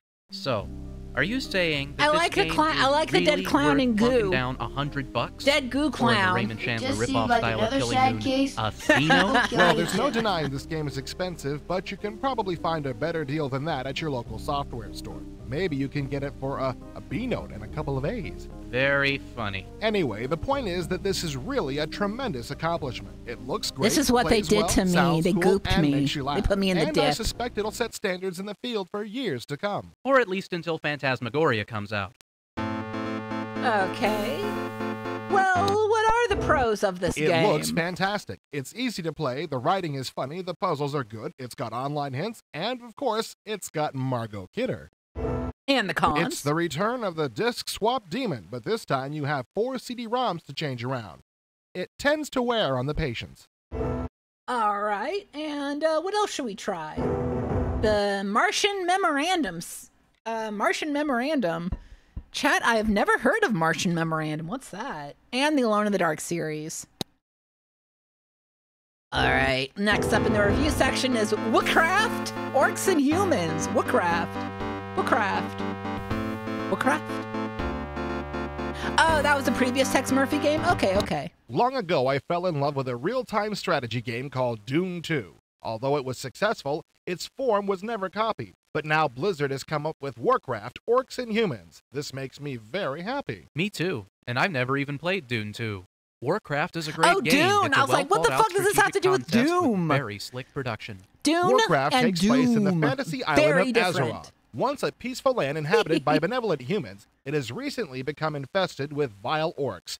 Needless to say, the humans aren't too pleased with this. The orcs it's want their the humans fault. out as much as the humans want to do away with the orcs. Naturally, war is the only solution. No, Playing as either war the is not humans the or only the orcs, solution. you lead your civilization through a series of scenarios in an attempt to purify Azeroth. You'll be fighting a war of attrition. You'll start out with a basic outpost, a town hall, one farm, and a few peasants and base-level fighters. From there, it's up to you. Lumber and gold will be needed to build anything, so you'll quickly assign your peasants to cutting trees and extracting gold from a nearby mine. Danger is always close at hand, so don't let your fighters stray too far from the village. Once you have a steady income, building a barracks will allow you to train additional fighters. You'll want a good supply of fighters for defense, but don't let their training exhaust your treasury. Initially, you'll be concerned with defending your village. Since the peasants do all the harvesting and building, you'll have to guard them well. If all your peasants get killed and you don't have enough gold to train more, you're dead. Initially, the barracks let you train simple fighters, but its abilities can be expanded by erecting other buildings. The lumberyard, for example, lets the humans train archers and the orcs train spearmen. Creating a thriving village is the key to success. The farms supply you with food, which dictates how many units you can have. You'll have to balance your expansion between upgrading your military and keeping your economy strong. Warcraft is played in real time. This could have been a problem, but the interface is very simple and efficient. Clicking on a unit highlights it, and you issue orders from the icon bar I've never on the played side of this the screen. before. I've never played. Oh, the only Warcraft I've ever played is the World of Warcraft, which is very by different. holding the shift key down as you click on them with the mouse. You'll be thanking Blizzard for this every time you fight a large battle. Most of the scenarios take place on the surface of Azeroth, but occasionally you'll be asked to clear out a dungeon. You don't produce anything in these missions, you just go forth with your starting party and conquer. I think the dungeon missions are a great addition to the game. In Dune 2, every mission had the same purpose. I really appreciated the variety Blizzard put into Warcraft. It makes this already hyper-addictive game all the more appealing. To make this package complete, Blizzard has added two-player games. You can play against a human enemy via modem or network. This is something I always wanted to do in Doom 2, so I'm delighted to see it here. Yeah, it's a great addition, and very easy to connect to the other player, too. There's no chat screen for the remote games, unfortunately, but it doesn't really matter that much. How will I Warcraft, say Orcs and horrible Humans things is one to of the my best enemy? games I've played in a very long time. Blizzard has taken inspiration from one of my favorite games and turned out a fantastic product. If you like strategy games, you owe it to yourself to get Warcraft. You said it. Warcraft is awesome. Definitely one of the best games of the year. Or any other, for that matter. Warcraft should be at the top of everyone's wish list this holiday season. Now, if you'll excuse me, I have a nasty infestation of orcs to purge. All right. Pros and cons. That was loud, Long ago, sorry. I fell in love with a real-time strategy game called Doom 2. No. Pros. The graphics and sound are great, and the music is rousing, especially through a general MIDI card. The interface is easy to master and powerful, and the game is addictive in the extreme. You know, Warcraft. addictive in the extreme doesn't sound good to me as a 40-year-old man, but what do I know? At the start of the scenarios, play is fairly slow. You find yourself waiting for the projects to be completed. All right, we should also try Dune 2, Warlords 2, and Master of Magic. Last but not least, we've got NHL Hockey 95. Electronic Arts is quickly establishing itself as the Stephen King of video games. The fuck it seems does that like mean? A new EA Sports game comes out for some system every week. What is? I sure can't keep up, and I doubt anyone else can either. I'm pretty sure that NHL 95 is their latest I like PC him. sports release, but I can't guarantee it. After all, it's still early in the morning, and the delivery trucks haven't cruised through here yet. Keeping with EA's sterling tradition, NHL 95 is indeed a terrific hockey game for the PC. It ships on CD, Goofy and Gecko, its thank format you so allows much to for the carry a load sub. of cool Appreciate graphics that. and Thank you so much. Licensed, of course, by the NHLPA, NHL 95 ships with all 1994 NHL rosters, including rookies. Each team has genuine uniform colors and realistic player stats, making this the most realistic hockey sim yet. Of course, sports games seem to suffer in the speed department, but NHL 95 recreates the rapid pace of a hockey game pretty well. Control is fine with a keyboard, joystick, or even a mouse, and it takes a little bit of practice to get your skater to go exactly where you want. He's moving on ice, remember, so this makes perfect sense. Character animations are well done, and at times, you can make out expressions on the players' faces. League Play lets you set up an entire season schedule and simulates the games you don't want to actually play. Pause the game at any time and the options screen will appear. Here you can save and restore games as well as view instant replays and stat sheets. Like baseball fans, hockey fans have been hit hard by a players' strike. NHL yeah, 95 there was lets a lot them of bring their strikes going favorite game on. home Shout again, out to and they don't even 94. have to sit through half-hour game breaks. All right, but what are the pros and cons of NHL Hockey 95? NHL 95 is the most complete hockey game to be found anywhere. It lets you set up leagues, trade players, or just skate your heart out. The graphics are great, and the sound effects, especially the organ player, make you feel like you're there. And the cons? As is the case with CD games, NHL makes you wait a whole lot while its graphics load into memory. Also, keyboard control requires the use of the function keys to change your lines, which is kind of awkward. We should also try the Brett Hull hockey and the NHL Stanley Cup on the SNES. Done and done. Any more? That's it. Okay, let's go to the game system. See what they got for us here. Mickey Mania. Do you think they liked Mickey Mania? When a game comes along that has Mickey Mouse in its title, it's going to draw a fair amount of attention. Mickey Mania from Sony ImageSoft is no exception to that rule. If you're familiar with Mickey Mouse games of the past for Sega Genesis or Super Nintendo, you'll quickly learn that Mickey Mania beats those earlier offerings with better animation and much improved scrolling. Mickey Mania is an improvement over other Mickey games of the past and is available for Super Nintendo and Sega CD. It's also Mickey available games. for the Genesis, although we didn't look at that version for this review. The game is great. Don't sit down to play if you only have a few minutes before you have to be somewhere. Mickey Mania is addictive and will persuade you to play it for lengthy periods of time. Mickey Mouse is such a lovable character that I doubt many people will have the heart to turn him down. From the start, Mickey I'll turn Mania him is down. fun Fuck to off, play Mickey. and will keep gamers coming back for more. Not only is it fun, but it's the type of game that you can jump right into without much of a learning curve. A game which you can pop into your system and be playing within seconds gets bonus points in my Mickey Mania has 6 levels based on In your Mickey what, hits your of the book? past that appear in chronological order of the time that each Mickey story or cartoon appeared. You get Mickey levels that are based on stories from Steamboat Willie to The Prince and the Pauper. The game gives you a great feel for the life of the most famous mouse in history. Each level has its own objective that, when conquered, enables Mickey to complete his trip through time. For example, in Steamboat Willie, Mickey must travel through stages to the end of the level, and then he must successfully destroy an odd-looking mechanical contraption. In The Mad Doctor, Mickey must rescue Pluto from the Mad Doctor and then defeat him. The Mad Doctor is no friendly family physician, so watch out. The game uses lots of The high-quality Mad Doctor's the digitized only one who speech. takes my When Mickey HMO, gets hurt, he'll but say, he's pretty "Not that good we at should wish to prescribing hear Mickey HRT, I'll much, say but that. It's nice to have some character voice in the game. Not only does Mickey speak when he gets hit, but he may warn you of danger or come up with an appropriate quip now and again. Naturally, the Sega CD version offers lots more digitized speech, including digitized intros to each of the levels. The graphics in Mickey Mania are not the best that I've ever seen, but on the other hand are in no way disappointing. Mickey See ya, Mania Vic is no Viper. graphic Thanks for showing wonder up. and could be a little better when all things are considered. Are you blind? Mickey Mania blows the doors off all other games of its type. Everything in the game was gorgeous, from the use of black and white on the Steamboat Willie level to the thousands of frames of hand-drawn animation. The games are virtually It is a the beautiful same for game, both I will Sega give it CD that. and SNES systems. The only differences are minor at most. The Sega CD version does have a slight edge over the Super Nintendo version in that it has a couple of extra levels and background scrolling is slightly better. Although Mickey Mouse is traditionally a children's figure, don't let that fool you. This game will give players of all abilities a good run for their money. I wouldn't expect to see anyone finish this game in a short amount of time. Seriously, the easiest game difficulty challenge is by no stretch of the imagination easy. It is a good challenge. It's just difficult enough that you can't breeze through it. Yet it is not so tough that playing it over and over gets frustrating. Each time you play, you'll make just a little bit of progress, and before you know it, the sunrise will be shining through your living room window. Mickey Mania should appeal to many people for several reasons. The graphics are great and the background scrolling is excellent. The whole concept of the game is terrific. A chronological collection of the places that Mickey Mouse left his mark is a good way to pay tribute to such a star. I agree. Mickey Mania has much to offer, with interesting scaling stages, as well as a good scrolling of backgrounds in all stages. It's a great game, and if gamers everywhere don't rush out to buy it, then I'm Donald Duck. All right, gamers, rush out to buy Mickey Mania. Mickey Mania is fun to play, the graphics are great, and the use of different styles of gameplay I is hate a that great moose addition. level. It's the my use of enemy. Mickey's voice, especially in the Sega CD version, is a nice touch.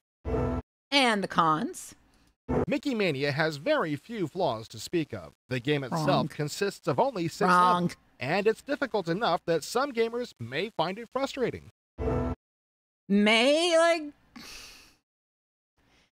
Anyways, also try... Chat, can I tell you something?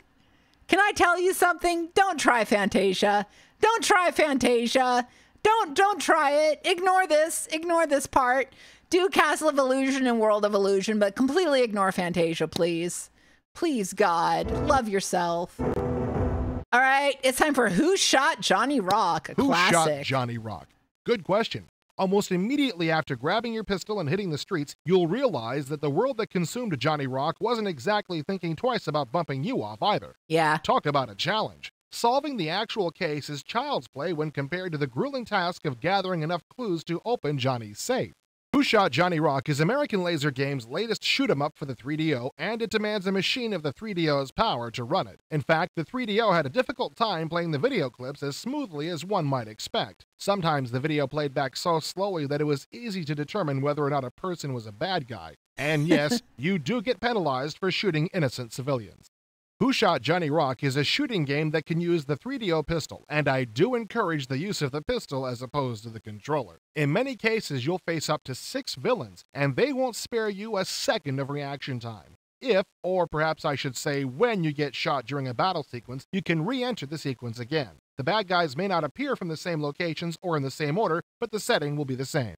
The most annoying aspect of the game is the doctor that patches you up when you lose battles. In this section of the game, you'll notice that the doctor has a host of nagging sayings like, "We're gonna have to shorten your nickname, Slugger, to Slug." Or, "Nurse, get me a hose. You'd make a good sprinkler." It doesn't take too much of this to make you wish the good doctor would wander out in front of your line of fire. I never wanted to shoot the doctor in Who Shot Johnny Rock, but maybe I am insane. Who Shot Johnny? What are the pros? Johnny Rock will give most people all the challenge that they want and many others too much challenge. It has an appealing story that will interest and encourage you to solve the mystery. And the cons? Unfortunately, Who Shot Johnny Rock did suffer from some slowdown. The doctor who appears after you are shot can really get on a person's nerves. Fortunately, they can be bypassed with the pull of a trigger. You can do that in real life, too. You can also try Mad Dog McCree and Ground Zero, Texas. Okay, I will, actually. Don't gotta ask me twice. Last but not least, in the game system sections, we've got VR Stalker. Although you might think that 3DO would deliver a much more powerful flight engine than a PC, think again. It's just like sticking a 747 engine on a bicycle. If you don't know how to use it, the potential can't be maximized. Example, VR Stalker for the 3DO, the first flight simulator from Morpheus Interactive and American Laser Games. Take back the United States from enemy forces state by state through 15 missions. Your code name is Stalker, and watch out for hostile enemy aircraft. This is the scenario which unfolds in VR Stalker. May the Force be with you. Now you're in the air, behind the controls, and mankind is relying on your fingers to save humanity. You can control the game with the 3DO controller or the upcoming 3DO joystick from CH Products. As the game progresses, you'll be able to take control of 6 fighter jets ranging from the F-16 fighter to the F-117 Stealth. One nice feature of the game is the optional trailing camera view. Sadly for the 3DO, this game really misfires in the graphics and scenery department. Apart from having very little scenery, look at this beautiful ground texture, which looks like it was drawn with a crayon. Can we all say flood fill? Let's learn a new word. I guess. Texture mapping. As for the actual gameplay, the flight model and control are barely acceptable, and the missions are pretty linear in design, lacking any real depth or interesting content. On the advanced 3DO system, you would expect to see killer graphics with blazing fast texture mapping. VR Stalker puts the air brakes on this theory. They say an apple a day will keep the doctor away, but in this scenario, let's hope an apple a day will keep VR Stalker away.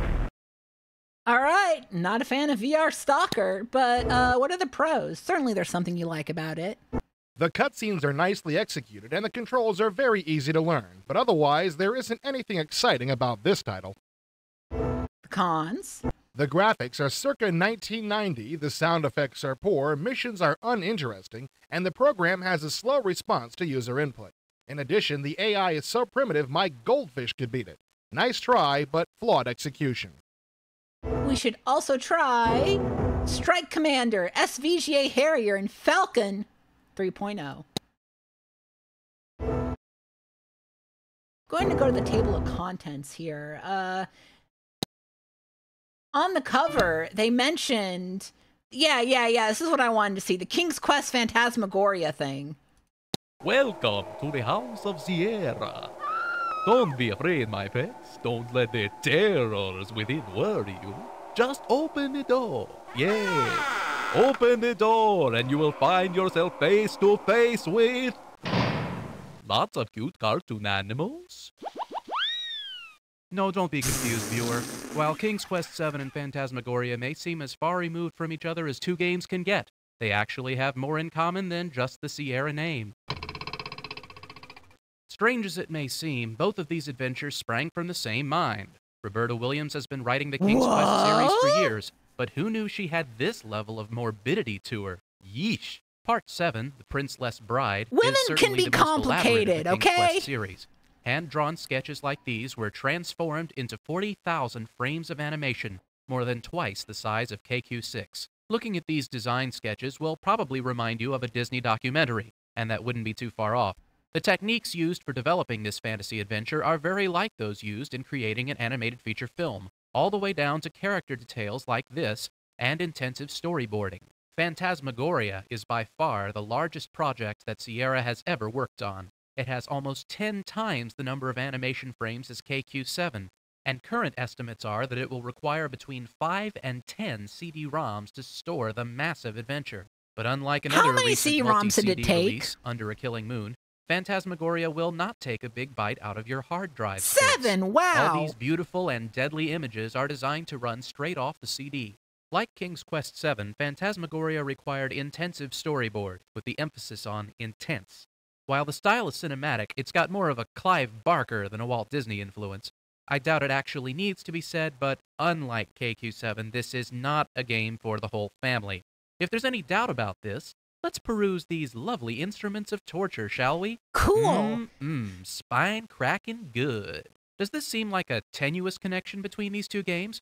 Well, also consider that they both contain strong female protagonists, and as you can see, they're both blonde. Rosella and Adrienne. Spooky, isn't it?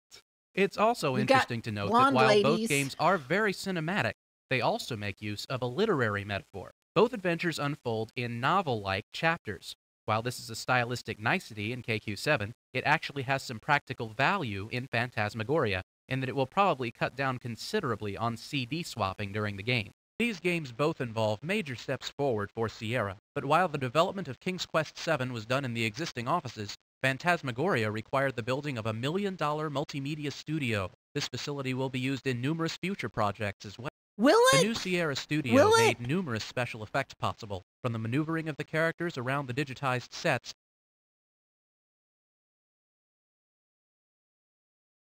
to the flaming mutilation of Carno the Magician.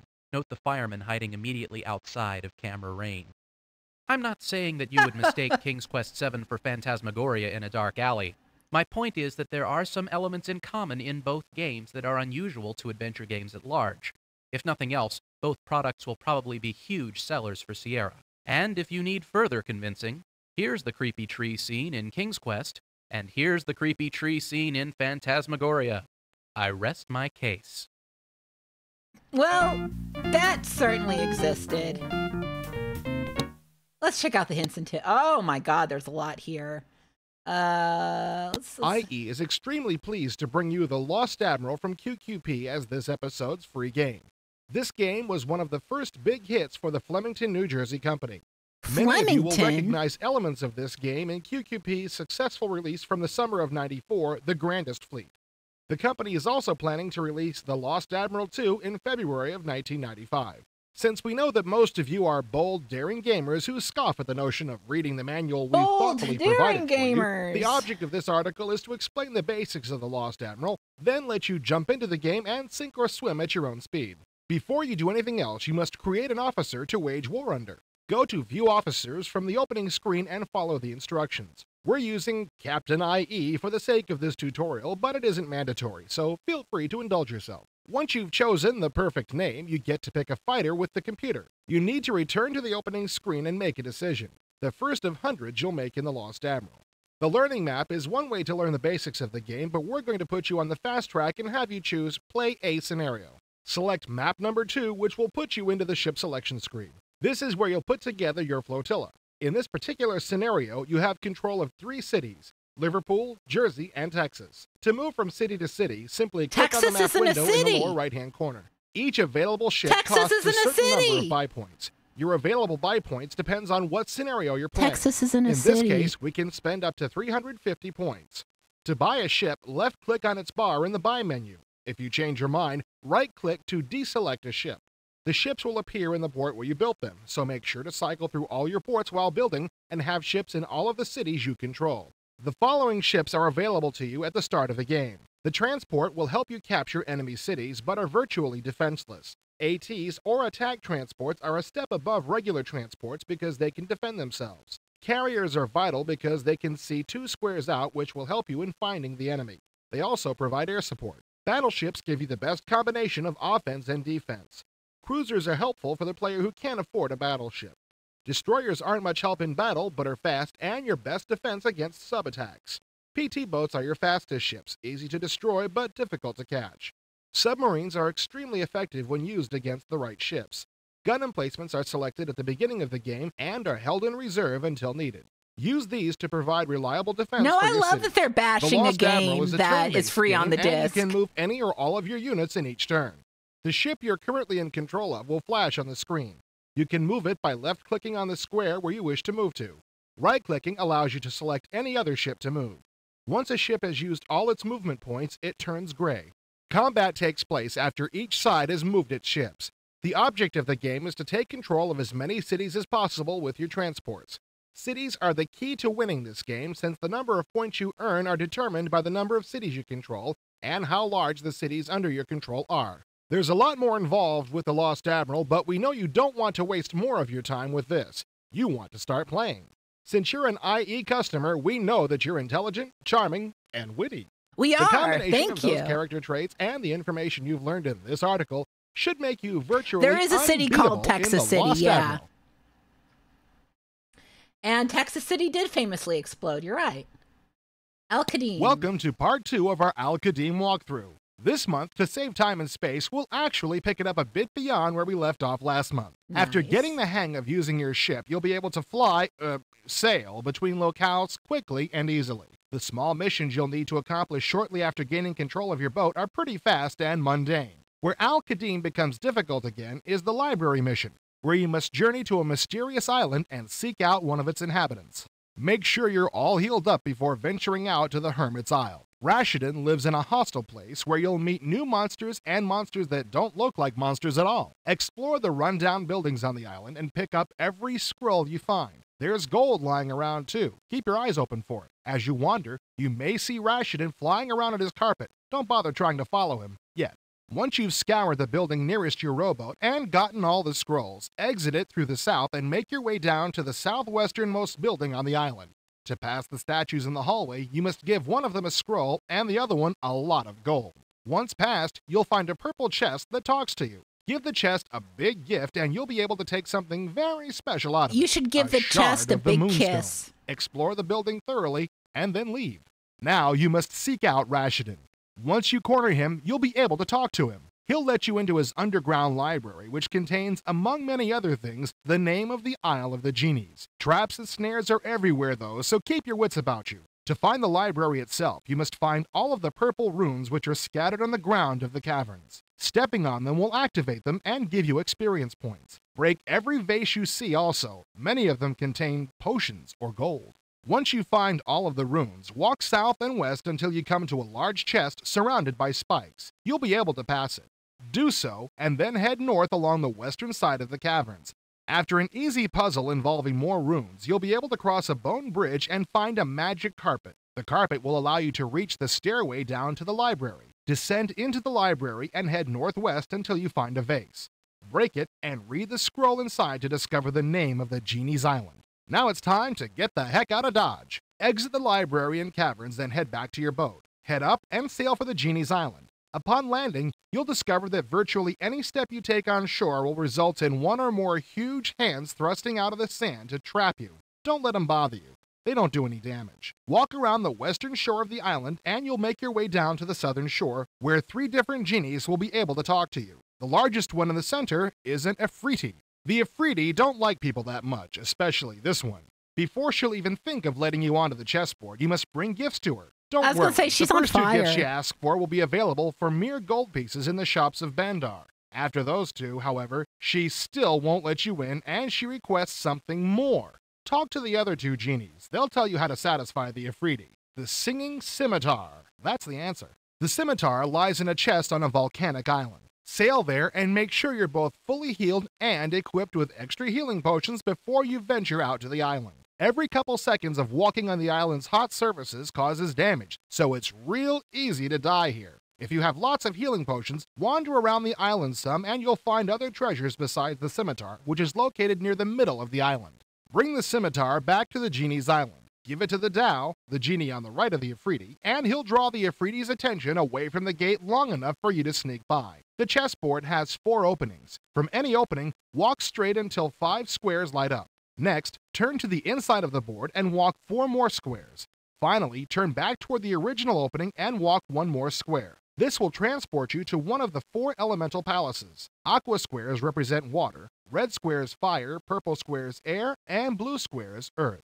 Go to the air palace first. Tell your Ma'am, story are to you the twin okay? sisters atop the mountain, and Ma'am? they'll refer you to the Marin in the Ma'am? water palace. Go there Ma'am? next and hear his tale. He'll mention a great Oh, hello, storyteller. sir. This storyteller is being held prisoner by the Tao in the Earth Palace. Go there next and ask for her release. This Tao will ask for a gift from the I like Djinn of him. the Air Palace. Stop by there once more and answer their Cactus Bee, questions. thank you honestly. so much for the If you do, raid. they'll give you a ring to take back We're to the finishing Tao. up, Get rid of the ring, take the interactive storyteller back to the Water entertainment. Palace, receive the fire resistance potion from the Marid, and head for the Fire Palace. Once inside the Fire Palace, you'll be approached by an Ifriti. She'll warn you against approaching her master Gubish Buskin. Say that 3 times fast. But ignore her. March onto his chessboard, and when he sends flames at you, immediately drink the resistance potion. If done successfully, the flames will pass through you and he'll be so impressed that he'll grant you an audience. He'll tell you about the genie's curse and an incredible secret about your father. I won't give it away. Have fun from here. There's more. There's more. I like that. Battle bugs. Oh, it's this again. All right. You know, let's go. Let's go through these. In basic InSync, the odds are equal. Each side has the same exact firepower and strength. There are any number of ways to win this battle. The first thing you should remember is to swarm your enemy. At all times, you want to attack an enemy with multiple bugs. There are a lot see of you, Cactus Bee, explosives but at your thank you for disposal, showing so up. make sure you get a Everything's chance good to here. use Yeah, them. we're doing having a Send your good 2 time. bees to bomb one of the cockroaches, since the cockroaches are the toughest insect on this level. Send your mosquitoes after one of the enemy bees. Then keep the rest of your insects to one side It of is the larva pool. soap, This yeah. way, if any flying bugs attack, you can swarm around them. Also, keep track of the enemy ant with the explosives and try to take him out first. One more thing to remember. A direct hit with explosives does a lot more damage than a near miss, so aim carefully. Next, triple jump. Triple jump is another mission where you are completely even with the enemy. You both have the exact same army to deal with, so it's really a test of your tactical skills. The best tactic for this particular mission is to split your forces into 2 Pillbug even jam. groups, sending each Pillbug group to a jam. corner of the board. Pillbug The most jam, that's what important we're part of the listening mission to. is keeping your bugs busy. You must constantly give them orders to attack. I like If that the this is enemy called they the were ordered to kill Crapio. is dead, they'll And this just is a stand lame there toy awaiting by orders. No And Entiendo. don't forget, swarm. The more bugs on one Also, enemy, this the is better. a phony. I like that it's a phony. How many are there? Let's see In Spatula Spat, the number of bugs on either side is equal. However, the enemy's forces are much stronger with the inclusion of the praying mantis. Fortunately for you, the praying mantis is the farthest away, giving you time to gang up on the other enemy bugs. Move all of your bugs forward to the top of the spatula. When the enemy ant gets to you, attack it with all of your bugs. If you continue this strategy, you should have enough bugs left by the time the praying mantis gets to you. Remember, eliminate the weaker bugs first. Slogging along. Slogging along Oh, requires 'cause a of combination coleslaw. of racing and swarming. First, you must send your closest ant to the olive loaf in the far right corner. Then you must send Yes, your other I 2 have ants seen and water Stephen bug Flo to with intercept the enemy ant Stephen here. Flo Make sure your water bug is not the intro. first It's really one to attack good. the enemy ant. Let your ants get to him first. As soon as the enemy ant is dead, beat feet over to the olive loaf to help out your first ant, who should be almost dead by now. Chad, have you ever Your had water olive bug loaf moves before? much faster in the liquid. It looks The disgusting combined to me. It's attacks of always the looked ant and the disgusting to water me, but bug I'm should be curious. just enough to kill the bee. the bread line. In the bread line, the first thing you need to do is send your firefly after the enemy bee, and when he's about halfway to the bee, send your mosquito in. The next thing you should do is send your ant with the dynamite down toward the cockroach and spider. I did say olive and loaf, last yes. but not least, send the rest of your ants down toward the praying mantis. The ant with the explosive should be able to hit both the cockroach and the spider with his dynamite. The ants should be able to overwhelm the praying mantis with sheer numbers, and everything will fall in place after that. Bug sandwich. In Bug Sandwich, the numbers are equal, though the enemy is a bit stronger. To begin, fly your bees over to join your grasshoppers. When the enemy grasshopper gets to you, pounce on him with everything you've got. When the enemy forces start to move towards you, move your remaining ant on the right side toward the enemy territory. This will lure them back to their stations. Then, move your mob to each piece of food one by one, killing whatever insect happens to be there. Remember to attack with all of your bugs at once. A pizza the action. A pizza the action is another evenly matched mission. The What? numbers are equal, but the enemy has the strength Is that advantage. cheese or Fortunately, sauce? the Or it enemy looks is a like little buffalo too wing eager sauce get to you. me. The grasshopper, Chat, flea, and bee buffalo will all sauce come on to a your pizza Just is wait actually and pretty jump on the good, I first just wanna one that say. gets there with everything you've got except the ant with the bomb. Send him up and around the pool of water, and just Olive when the bread enemy ant sounds with the good. bomb is Okay. within range, let him have it. You'll have to charge him after you bomb him.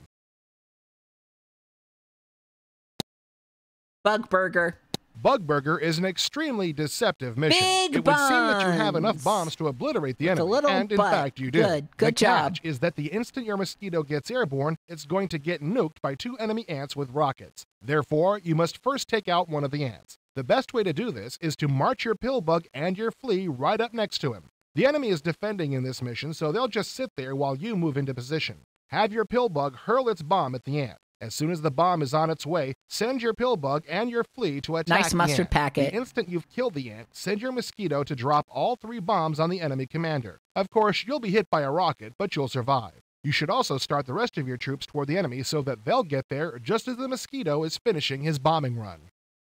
Head on. Apply directly to the forehead. The first thing you should do in head on is bunch your bugs together up Excrement's front and move your pill disgusting. bugs just in front of everyone else. The enemy wasp will land and start towards you. As soon as he meets one of your bugs, jump on him with everything except your pill bugs. Use your bombs on the rhinoceros beetle. That should damage him pretty well and kill the ants behind him at the Can same your time. ants smoke As soon cigarettes? as the wasp is dead, concentrate your bugs on the rhinoceros beetle, then whoever comes after that. When you see that the enemy bugs are getting close to your excrements, send a grasshopper to sit on top of them to give you some extra time. Then, just send your grasshoppers to defend the top of your mints and the rest of your mob to destroy the rest of the enemy bugs. Anteatum. In Anteatum, there are tons of pieces of food to keep track of, so this mission is one of the longest and hardest. The first thing you should do is send your bees out to bomb one of the normal enemy spiders. Then you should split your forces in 2. Send a strong force up to your northern sandwich, and the other force over to the piece of cheese. Don't forget to rocket one of the wasps as soon as they get airborne. Once your bees are done bombing, send them after the injured wasp. A lot of things can go wrong on this mission, so keep an eye out, and don't forget to swarm your enemy. All right, that was Battle Bugs. What you got for colonization? So it's been 8 years since Columbus landed, and you're off to the New World to kick some butt. Or should that be the plan? Probably not. There are 2 distinct goals in Sid Meier's colonization. The first is to win the revolution, and the second is to maximize your colonization score. Of course, you can set whatever goals you want, but the 2 provided are useful and reasonable. Unlike civilization, where you just sort of finish when you colonize the stars, colonization rewards you with more points for being quick, efficient, and even a bit for style. As you build your colonies up during the early years, don't neglect any one area. You need to develop your physical plant, trade, wealth, population, army, desire to rebel, and foreign relations equally. So you ask, how in the world do I do that? Start with the basics. First, as they say in real estate, location, location, location. Each colony controls a 9-square group. Don't overlap the control spheres and don't include too much open water, unless you really like fish. This means that you shouldn't build on 1-square peninsulas or islands with less than 6 usable squares. Don't build too close to the Indians, because this irritates them. Population is something you want, and lots of it. There are many different ways to get new colonists, and you should use all of them. The first is to pick up all of the colonists on the dock as soon as you can. When you have a little money built up and there are no colonists on the dock, you should recruit some. It's worth the money, but don't pay to train them. Since colonists appear on the dock because of political and religious unrest in your mother country, the more crosses you're producing, the more immigrants come to the docks. Also, when you have 200 extra food, a colonist appears. Indians have a tendency to demand food when you're approaching the magic 200 number, so bypass this by carrying the food around in a ship. This way, you can rapidly build up 200 food in one spot, as well as pick the colony where you want your new colonists to appear. One of the most important ways to gain new colonists is to take over foreign colonies. This also yields money and partially developed colonies. Everyone in a foreign powers colony will join you if you capture the colony. This is an especially good way to gain specialists. You can also capture free colonists that you find exploring.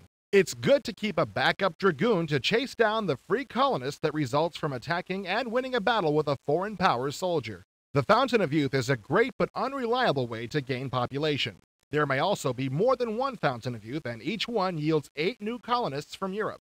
That means you can only get them before you declare independence. To find the fountain, you have to dedicate some of your population to searching for it. Scouts work best for this, since they increase your chances of finding good things in a ruin and decrease your chances of annoying the Indians. During your searches, you may find people left over from failed colonies, and they too will join your forces. While your population is still small, emphasize strengthening and expanding your colonies. Don't spend a lot of time I think they were doing more than just annoying Europe will them. still pay good money for raw materials, and you can switch to manufacturing later. Pretty bad. You can also make some money trading with the Indians and simultaneously improve your relations with them. To do this, you need 1 wagon train. They require only lumber, so you will not have to use up tools that are in such scarcity early in the game. Avoid buying manufactured goods from Europe. Your money is better spent in other ways. Early on, you need lumber to build anything, so one of the first 2 colonists should be set to gathering lumber. As your population grows and you have specialists to use, the issue of what to produce becomes much more complicated. Again, it's important to keep long-term goals in mind. Crosses and Liberty Bells may seem stupid, but you won't win without producing a lot of them. There are certain buildings that every colony should build before it starts to specialize. These are docks, printing press, lumber mill, stockade, newspaper, warehouse, and blacksmith shop. Docks allow fishing and can greatly increase food surpluses. They are almost necessary on small islands with fewer than 8 spaces. If you make or capture colonies that you want to keep, remember that with a stockade and 3 people, they cannot be abandoned. Don't forget to plan for the future. Eventually, someone's going to attack you. Ports are important because they're the only way to trade with Europe, but if you have too many, it'll be hard to defend all of them against your homeland once you declare independence. You must also defend your shipping lanes because long before the motherland comes after you, there will be privateers preying on your trade vessels. If you can make at least 1 port only 1 turn sailing distance from the ocean lanes, you'll be less susceptible to attack. On land, raids are always a possibility, and it's very annoying to keep losing your fully laden wagon trains. Start with a close network of cities, only 3 spaces apart. Maybe they want to be raiding you if you weren't annoying them, as it were. Roads. This kind of proximity allows you to transfer your military might to where it's needed most as new threats arise. The specific terrain squares are also important. You want to include as many of the special resources as you can. This will help the colony to specialize and improve your profitability. Rivers are like roads in terms of travel, and they greatly increase productivity, so several or most of your colonies should be built directly on river squares. That should help you get your colony started. Next month, more on the Continental Congress, dealing with the natives, colony specialization, and other issues that crop up as your fledgling nation increases in size. Yay. What's Dark Sun 2 about? Let me guess. Oh my God, a lot You to beat talk Dark about. Sun Shattered Lands in a few days and have been looking for a challenge ever since. Well, I can assume that since you're listening to this Hints article, you've bought Wake of the Ravager and found it to be a tad bit higher on the difficulty scale. Allow me to help you out a little. Welcome to Tier. As towns go, this one is pretty boring, so your first objective should be to get out of it before the tedium of it all starts to take a toll on your feeble brain. After your mandatory first fight, head to the bar to talk to Arslan. He'll set you on your first mission. Missions within missions within missions. That's what Wake of the Ravager Arslan, is and all it's about your butt. and it can get confusing pretty quickly. To fulfill Arslan's request, you must help out another young lady with a huge debt. Use your savvy and get Akar to drop the debt. He'll want you to run an errand for him, of course, but so will everyone. Use the key to unlock the Templar's treasure room and make sure you listen in on the conversation in the adjacent room. Then, return to the main Templar offices and speak to the head Templar. Tell him what you heard, and he'll ask for proof. Get this proof by slaughtering the Templars in the locked room. You can get inside by Yay, using the portal. slaughter! Return to Arslan with the Templar's journal, and he'll show you the way into the Veiled Alliance headquarters. This underground base will serve as a sort of base of operations for your party for the rest of the game. You'll return here a lot, sometimes to get help, and sometimes to provide it. Humor the guys at the VA by agreeing to exterminate the Templar scum that festers in the Eastern Pyramids. Something funny is brewing there, and you're going to need a lot of offensive firepower to deal with the problem. Make sure everyone's healthy and arm your fighters with weapons in each hand. Don't worry about the lack of a shield. If they hit first, they'll win. You'll need to get the grate on the western side of the Pyramid Garden. Break it, and you'll enter a secret room where you can listen to a few Templars having a private conversation. Bust in and ambush them only at the point when you hear them talking about you. They'll be taken by surprise, and killing them will be effortless. Take the portal up to the garden and kill the maiden there. They really want me to kill this, people in everything this. starts going haywire, and you need to get back into the portal ASAP. The first time you get control of your party back, move them into the portal and escape. Return to the VA building and help the members defeat the Draxons that have ambushed them there. Your next mission involves the Tyrian mines, which can be found to the west of town. Visit Boric in the northwest corner of Tyr and get the key to the mines. Then enter and agree to get rid of whatever seems to be mysteriously killing the miners. After finding the mine and ore cars and fixing them both, You know what's killing the wander around miners? to the north until Having you to find mine. a room with one fan and a hole in the ceiling. Turn the fan so it faces out the door and start spinning. You'll need to then exit the room and turn fans in adjacent rooms so they also spin. Always leave a room in the direction that the fans in the room are blowing. This maze of sorts will eventually end in a gas-filled room where an important NPC has passed out. Revive him and get the elevator key from him. The elevator will take you to the lower levels where you must journey downward until you reach an area called Lockout Tunnels. Here, search the miners area and then go down one more level to the dreaded Old Digs area. Search the north wall here and you'll discover a secret door which you can't yet open. From here, you must search the entire lower levels for a roving group of miners wearing white hats. They're responsible for the murders. Kill them, and the secret door to the Underdark will open. Rest before entering the door. Spoilers! Since you'll fight a lot here, casting haste on your party is essential. Kill every mind flayer you see, and make sure to search each and every one. The first It one has you kill dinosaurs with possesses a psychic fireball abilities? wand, Holy and a few shit. other high-ranking ones carry important keys To me, which all you'll need dinosaurs later. have psychic Remember abilities. that intellect devourers only take 1 point of damage each time you hit them, so psionic powers like disintegrate are much more useful against them than swords or arrows. Yeah, I'm doing a lot of Kill murder the in mind this game. flayers in Maybe I'm the dining bad room, guy. Then walk west and south until you come upon another group. Unlock the safe in this room with the key found on one of the bodies. Exit this area to the north. Head east from the junction and you'll find yourself in the lab area. Make your way to the southeast corner of this room and head west from there. You'll meet the Inquisitor and his friends. Slaughter them and get the key from the Inquisitor's body. Then use it to unlock the safe to the northeast. Return to the junction and head west, then southeast through the columns. Before the gladiators can do any damage to you, take the grappling hook from the floor and walk over to the chain barrier that separates you from the Game Master Yis. Each character must individually climb over the barrier. Game Master Yist holds the third piece of the triangle key, which you already possess 2/3 of. You know what that means. Return to the junction once more and head north. Open the glowing door with the triangle key and get ready for the fight of your life. Should you survive the assault, break the Elder Brain with an arrow and get the key from the Primarch's corpse. You can now rest in one of the eastern rooms. Exit this area to the northwest using the key found in the resting room. Be careful when fighting the Earth Drakes that await you in the caverns. They're tough. After defeating them, get the magical armor from the chest in the northwest corner of the caverns. Then try to take Promir's hammer from the skeleton. The statues will come to life and you must defeat them. This done, take the hammer and arm a character with it. Attack the boulders that block the exit and they'll disappear. Return up to the mines and let Melody do a brain scan on you. Then return to the Veiled Alliance and relax. Your next mission is, well, I'll wait for that till next month. Okay. That was Dark Sun 2, but what about Lords of the Realm? A masterful Lords of the Realm player has to balance expansion with careful management. A tricky thing to do when every county that you conquer seems to be dead broke and on the brink of starvation. In this episode of IE, we'll look at the steps necessary to take a new county, defend it, and make it prosper.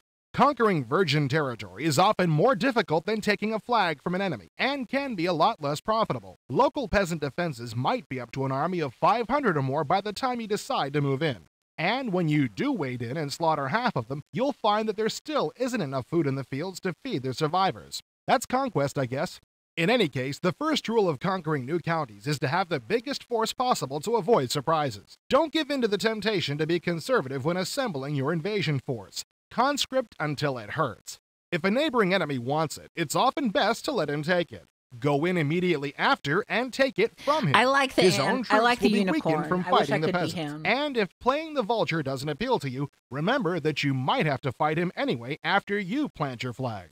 Once you've taken a county, spend a little time getting to know it. The first step, if you've taken an established land, is to examine what's left of the castle to decide whether or not it's worth the repairs. Click on the castle button and direct the cursor to the new county. The AI only uses a couple of basic stock designs for castles, and none of them are too terribly impressive or capable of much of a garrison. You may find that the castle is just too small to be worth repairing, especially if you're fond of garrisoning your invading army immediately. A good compromise is often a repair job followed by immediate expansion. It allows you to have a finished castle very soon, which is vital to defend what you've taken. That brings us to the next point. Defense. The instant you take a new county, it's very wise to start castle construction or repair, and very foolish to let the job slide. Go to the castle screen and get to work. After you've set the blueprints in motion, the next step is to examine fields. The AI is actually pretty lax about maximizing field use. Turn all your cow and sheep squares into compact fields of 3 animals each if possible. You'll almost always have more fallow fields than you started with, which is a good thing. Likewise, the computer tends to waste grain fields. You can usually nix half of them. Of course, a great many of the counties that you'll take won't have enough cows to make 3 on an icon square. Many counties are just plain poor and living on half rations when you get them. If this is the case, the local happiness will often be given a nice boost when you arrive, but it won't last long, and you'll have to work fast to avoid losing the county. Merchants are your best bet for getting a poor country up to code. Follow the tutorial's advice and capture counties while they have a merchant in residence. Wait a season or 2 if you need to. Fortunately, you can use your treasury anyplace, and don't be above selling off a little stone or even weaponry if need be sell to off get a a little country stone, eating. why don't ya? Fed peasants are honestly more vital than soldiers and stone walls, and if you have to, ship from county to county, but it's slow. The choice of food source is a vital one here. Grain is fine if you have plenty of money and a willing merchant handy, especially since a paid steward will handle the bookkeeping. But if at all possible, get a couple dozen cows. Unlike grain, cows feed immediately, and unlike sheep, you don't need a merchant handy to make them worthwhile. And it may seem frivolous, but buy ale soon and buy it often. Do anything you can to pump steroids into your happiness score and keep it there. This will encourage neighboring counties to spill their populations into yours. Happiness, as always, is the key to final conquest. Of course, happiness is great, but castles play a big part too. And in the next episode of IE, we'll give you our custom primer on castle design and siege operations. Until then, may your banners never fall. Thank you. All right, that was Lords of the Realm, Master of Magic. Master of Magic offers a We're in the home complex stretch, and bewildering folks. array of spells, abilities, and races to choose from. Deciding what magic to practice, which abilities to use, what races will do well, and where to start is more than one can take in at first. Like our friend here, I have played and pondered long, seeking the truth in these matters. After playing a couple of games starting on Mirror, I became bold and started a game on Arcanus, leaving the island size set to large. Big mistake. I had 2 different wizards in my face almost immediately. Even though I made peace with them, they continued to scarf up all the goodies from nodes and lairs and such while I could only watch. So set the island size to small if you aren't going to choose the Mirren special ability. Node Mastery is perhaps the best special ability to have. The 3 spell books you must choose provide you with a chance at the most useful spells in the game. Water Walking, Spell Lock, Floating Island, Web, Confuse, and Flame Strike. In addition to doubling the power obtained from nodes, your spells will not fizzle when you are battling over a node, where some of the toughest combats in the game will be fought. Each color of magic has its own special ability. While taking one of these abilities, particularly the Divine and Infernal ones, may seem worthwhile, these picks will dilute the effect of taking so many spellbooks in one area. If you choose another spellbook instead, you will have 4 or 8 more spells, a greater number of which will be guaranteed. Mana focusing is a powerful multiplier. In effect, it gives you a 25% I do love to focus boost in my power mana. from all sources, though you will have to take 4 spellbooks in one discipline in order to have it. You may consider it a poor man's choice when specializing in death or life magics, since choosing it will give you one more pick to use for spellbooks. The next 3 picks make a powerful combination for those bent on world conquest. Being charismatic will greatly reduce your operating costs and keep those nasty old wizards off your back until you can crush them. Get off Being my able back, to buy wizards. artifacts and troops at half price is well worth the pick, especially when coupled with being famous. The description of the famous ability hardly does it justice. You'll have so many merchants, mercenaries, and heroes knocking on your door, you may want to put up a Do Not Disturb sign. If you're charismatic too, you can actually afford most of what they are offering. If you also take 2 books in life magic and cast Just Cause, you will be swamped with offers and pay little or no gold to maintain your troops. Okay. Being a warlord is expensive at 2 picks, but worth it. If you have chosen to be charismatic and famous, it is wonderful to have all those mercenaries and heroes immediately go up 1 rank as soon as they are hired. That additional level of experience will help keep them alive long enough to reach maturity, when they can be sent out on their own to bash nasties good and proper. For people who like a quiet game with little interruption of their early development, being a Mirren is just the thing. You can take it as writ that no one will mess with you for a long time, considering what the normal reception is at Wizardry Towers. Starting on Mira is also the only way to choose 2 of the best races in the game, Dark Elves and Trolls. If there is one ability that What is if I was a race, Dark it's Elf, alchemy. chat? Being an alchemist is a luxury you really can't afford. Any other choice made Would for I this be pick like would be a better one. After playing so many games, I find that I almost A good never Dark Elf? change power to I don't gold know or about vice Dark versa. Elf. Even those times when it is necessary, I just know them there's from usually so much gold or the mana video that it games. doesn't matter that half is being lost. If mana is I don't know quickly the needed, actual buy facts and about the sell out Dark artifacts Elves. you don't need. You will get their cost in Oh, gold it's a back as wrong mana. use of the word Artificer losing. is a Look good at the choice chat. if you have a Look, spare chat. pick Oh, and they were you're not spelling going to choose the losing famous as charismatic losing. combo. Good, The hidden good. benefit of being able I like to trade that. the create item and create artifact spells to other wizards for good More picks from them misspellings, please. is almost reason enough by itself. Choose Conjuration if you plan to take 4 or more spellbooks in one color of magic, since it will vastly reduce the summoning costs of those fell beasts that are so expensive in mana to bring forth. Conjuration is a particularly boon companion to a specialty in death, chaos, or nature magics with their large number of summoned creatures. Here's the other half of the poor man's divine infernal power. Choosing Archmage and mana focusing will provide many of the benefits of divine power and make your spells much harder to throw off, not to mention the additional spell casting skill so easily obtained. If you take 2 spellbooks each in sorcery, chaos, and nature magic, Rune Master is a good choice. Having 2 books in each of those categories means you can guarantee that you will have some, if not all, of those vital spells such as Web mentioned above. A very powerful combination of complementary choices would be 4 books in sorcery, 2 each in nature and chaos, Rune Mastery, Archmage, and Node Mastery, a selection that would make it nearly impossible for your spells to be broken. Sage Mastery is a throw-off pick, something to choose when you want to be fast out of the gate researching those early spells. I think this choice is worth a spellbook, but I wouldn't bet on it. Most of the other picks will show more direct benefits faster. If you take more than 3 books in one category, being a Sage Master could be well worth it, enabling you to get those rare and very rare spells ready for casting much sooner. On the whole, choosing to be a specialist in one category of magic is expensive, locking you out of trading spells with most of the computer opponents. The choices in this screen, taken from an online suggestion, work amazingly well. As leader of the Halflings, this guy can take over both worlds quite easily. Next time we will look at the other half of the equation, which race is right for you, so keep those cards and gargoyles coming. We'll be right back.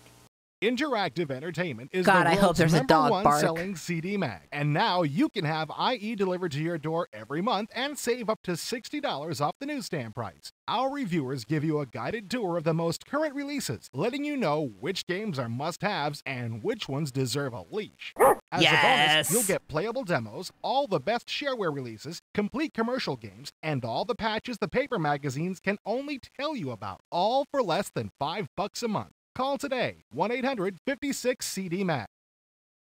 And now, back to interactive entertainment. Last but not least, before we finish up this magazine, it is time for the Superhero League of Hoboken. Click on the button for the appropriate level. I think we might Remember, finally an be finished effective with hero this. is a well-prepared hero. Or was that the other way around?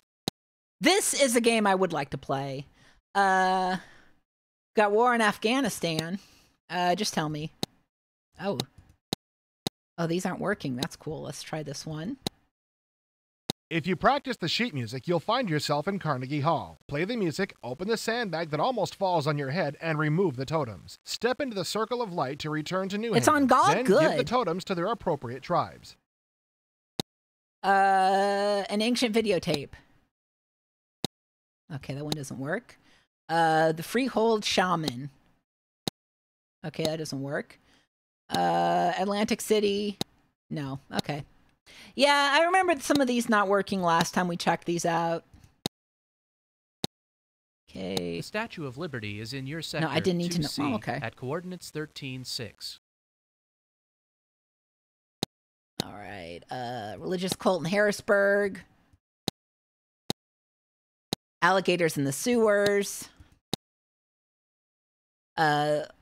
Hostelry on Staten Island with a map problem. A miracle at the Scranton Temple. Take a trip to There we Geraldo go. Rivera's vault in Atlantic City, coordinates 15-9. Take the National Enquirers and put them in a basket at Scranton Market.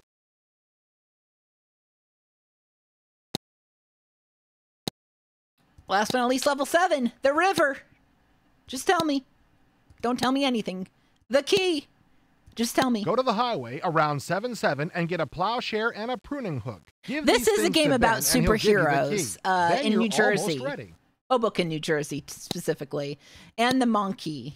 You'll have to do a lot of fighting to get to the Empire State Building. When you do, take the elevator to the top floor. Have the mighty magnitude scale the bananas back to normal size. While Kong is distracted, turn off the projector. All right, and folks, with that, we have finished issue 8. Issue 8 of Interactive Entertainment. Let's get out of here. Keep an eye on IE for our forthcoming coverage of Sierra Online's Space Quest 6, coming soon to a software store near you. Okay. Oh, I didn't do the horse a lot this stream. Hold on. Horse? There we go. There we go. I had to hear that horse.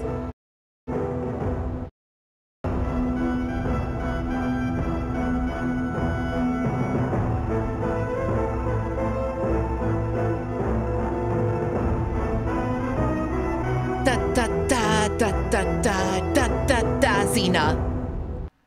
It is now safe to turn off our computer. And folks, Interactive Entertainment issue 08 is in the bag. Thank you so much for going through that with me. Thank you to everyone who subscribed, supported, rated. Thank you all so very much. That was almost 4 hours of interactive entertainment. I am pooped. So I'm not going to be streaming next week. Next week, I'm going to San Antonio on a day trip, so I won't be here. But I will be back the week after that with more American Truck Simulator and more issues of Boomerang. All right, folks, let's find someone to raid. Give me a second here. I gotta go do this. Get out of Retro Arch. Boom. Oh, and me and Sardus are streaming tomorrow. Find us at Retro Pals and watch our good stream. Yeah, but let's find a channel to raid real quick here. Who's streaming? Everybody's streaming. How about, it's been a while. How about Swell Time G-Pool? Let's give them a raid. Let's do it. Doom. There we go. All right, folks, thank you all so very much for showing up, supporting me, watching the good stuff. Appreciate it. I will see y'all on Wednesday on Retro Pals, and I hope y'all have a great evening. See ya. Nothing could be better than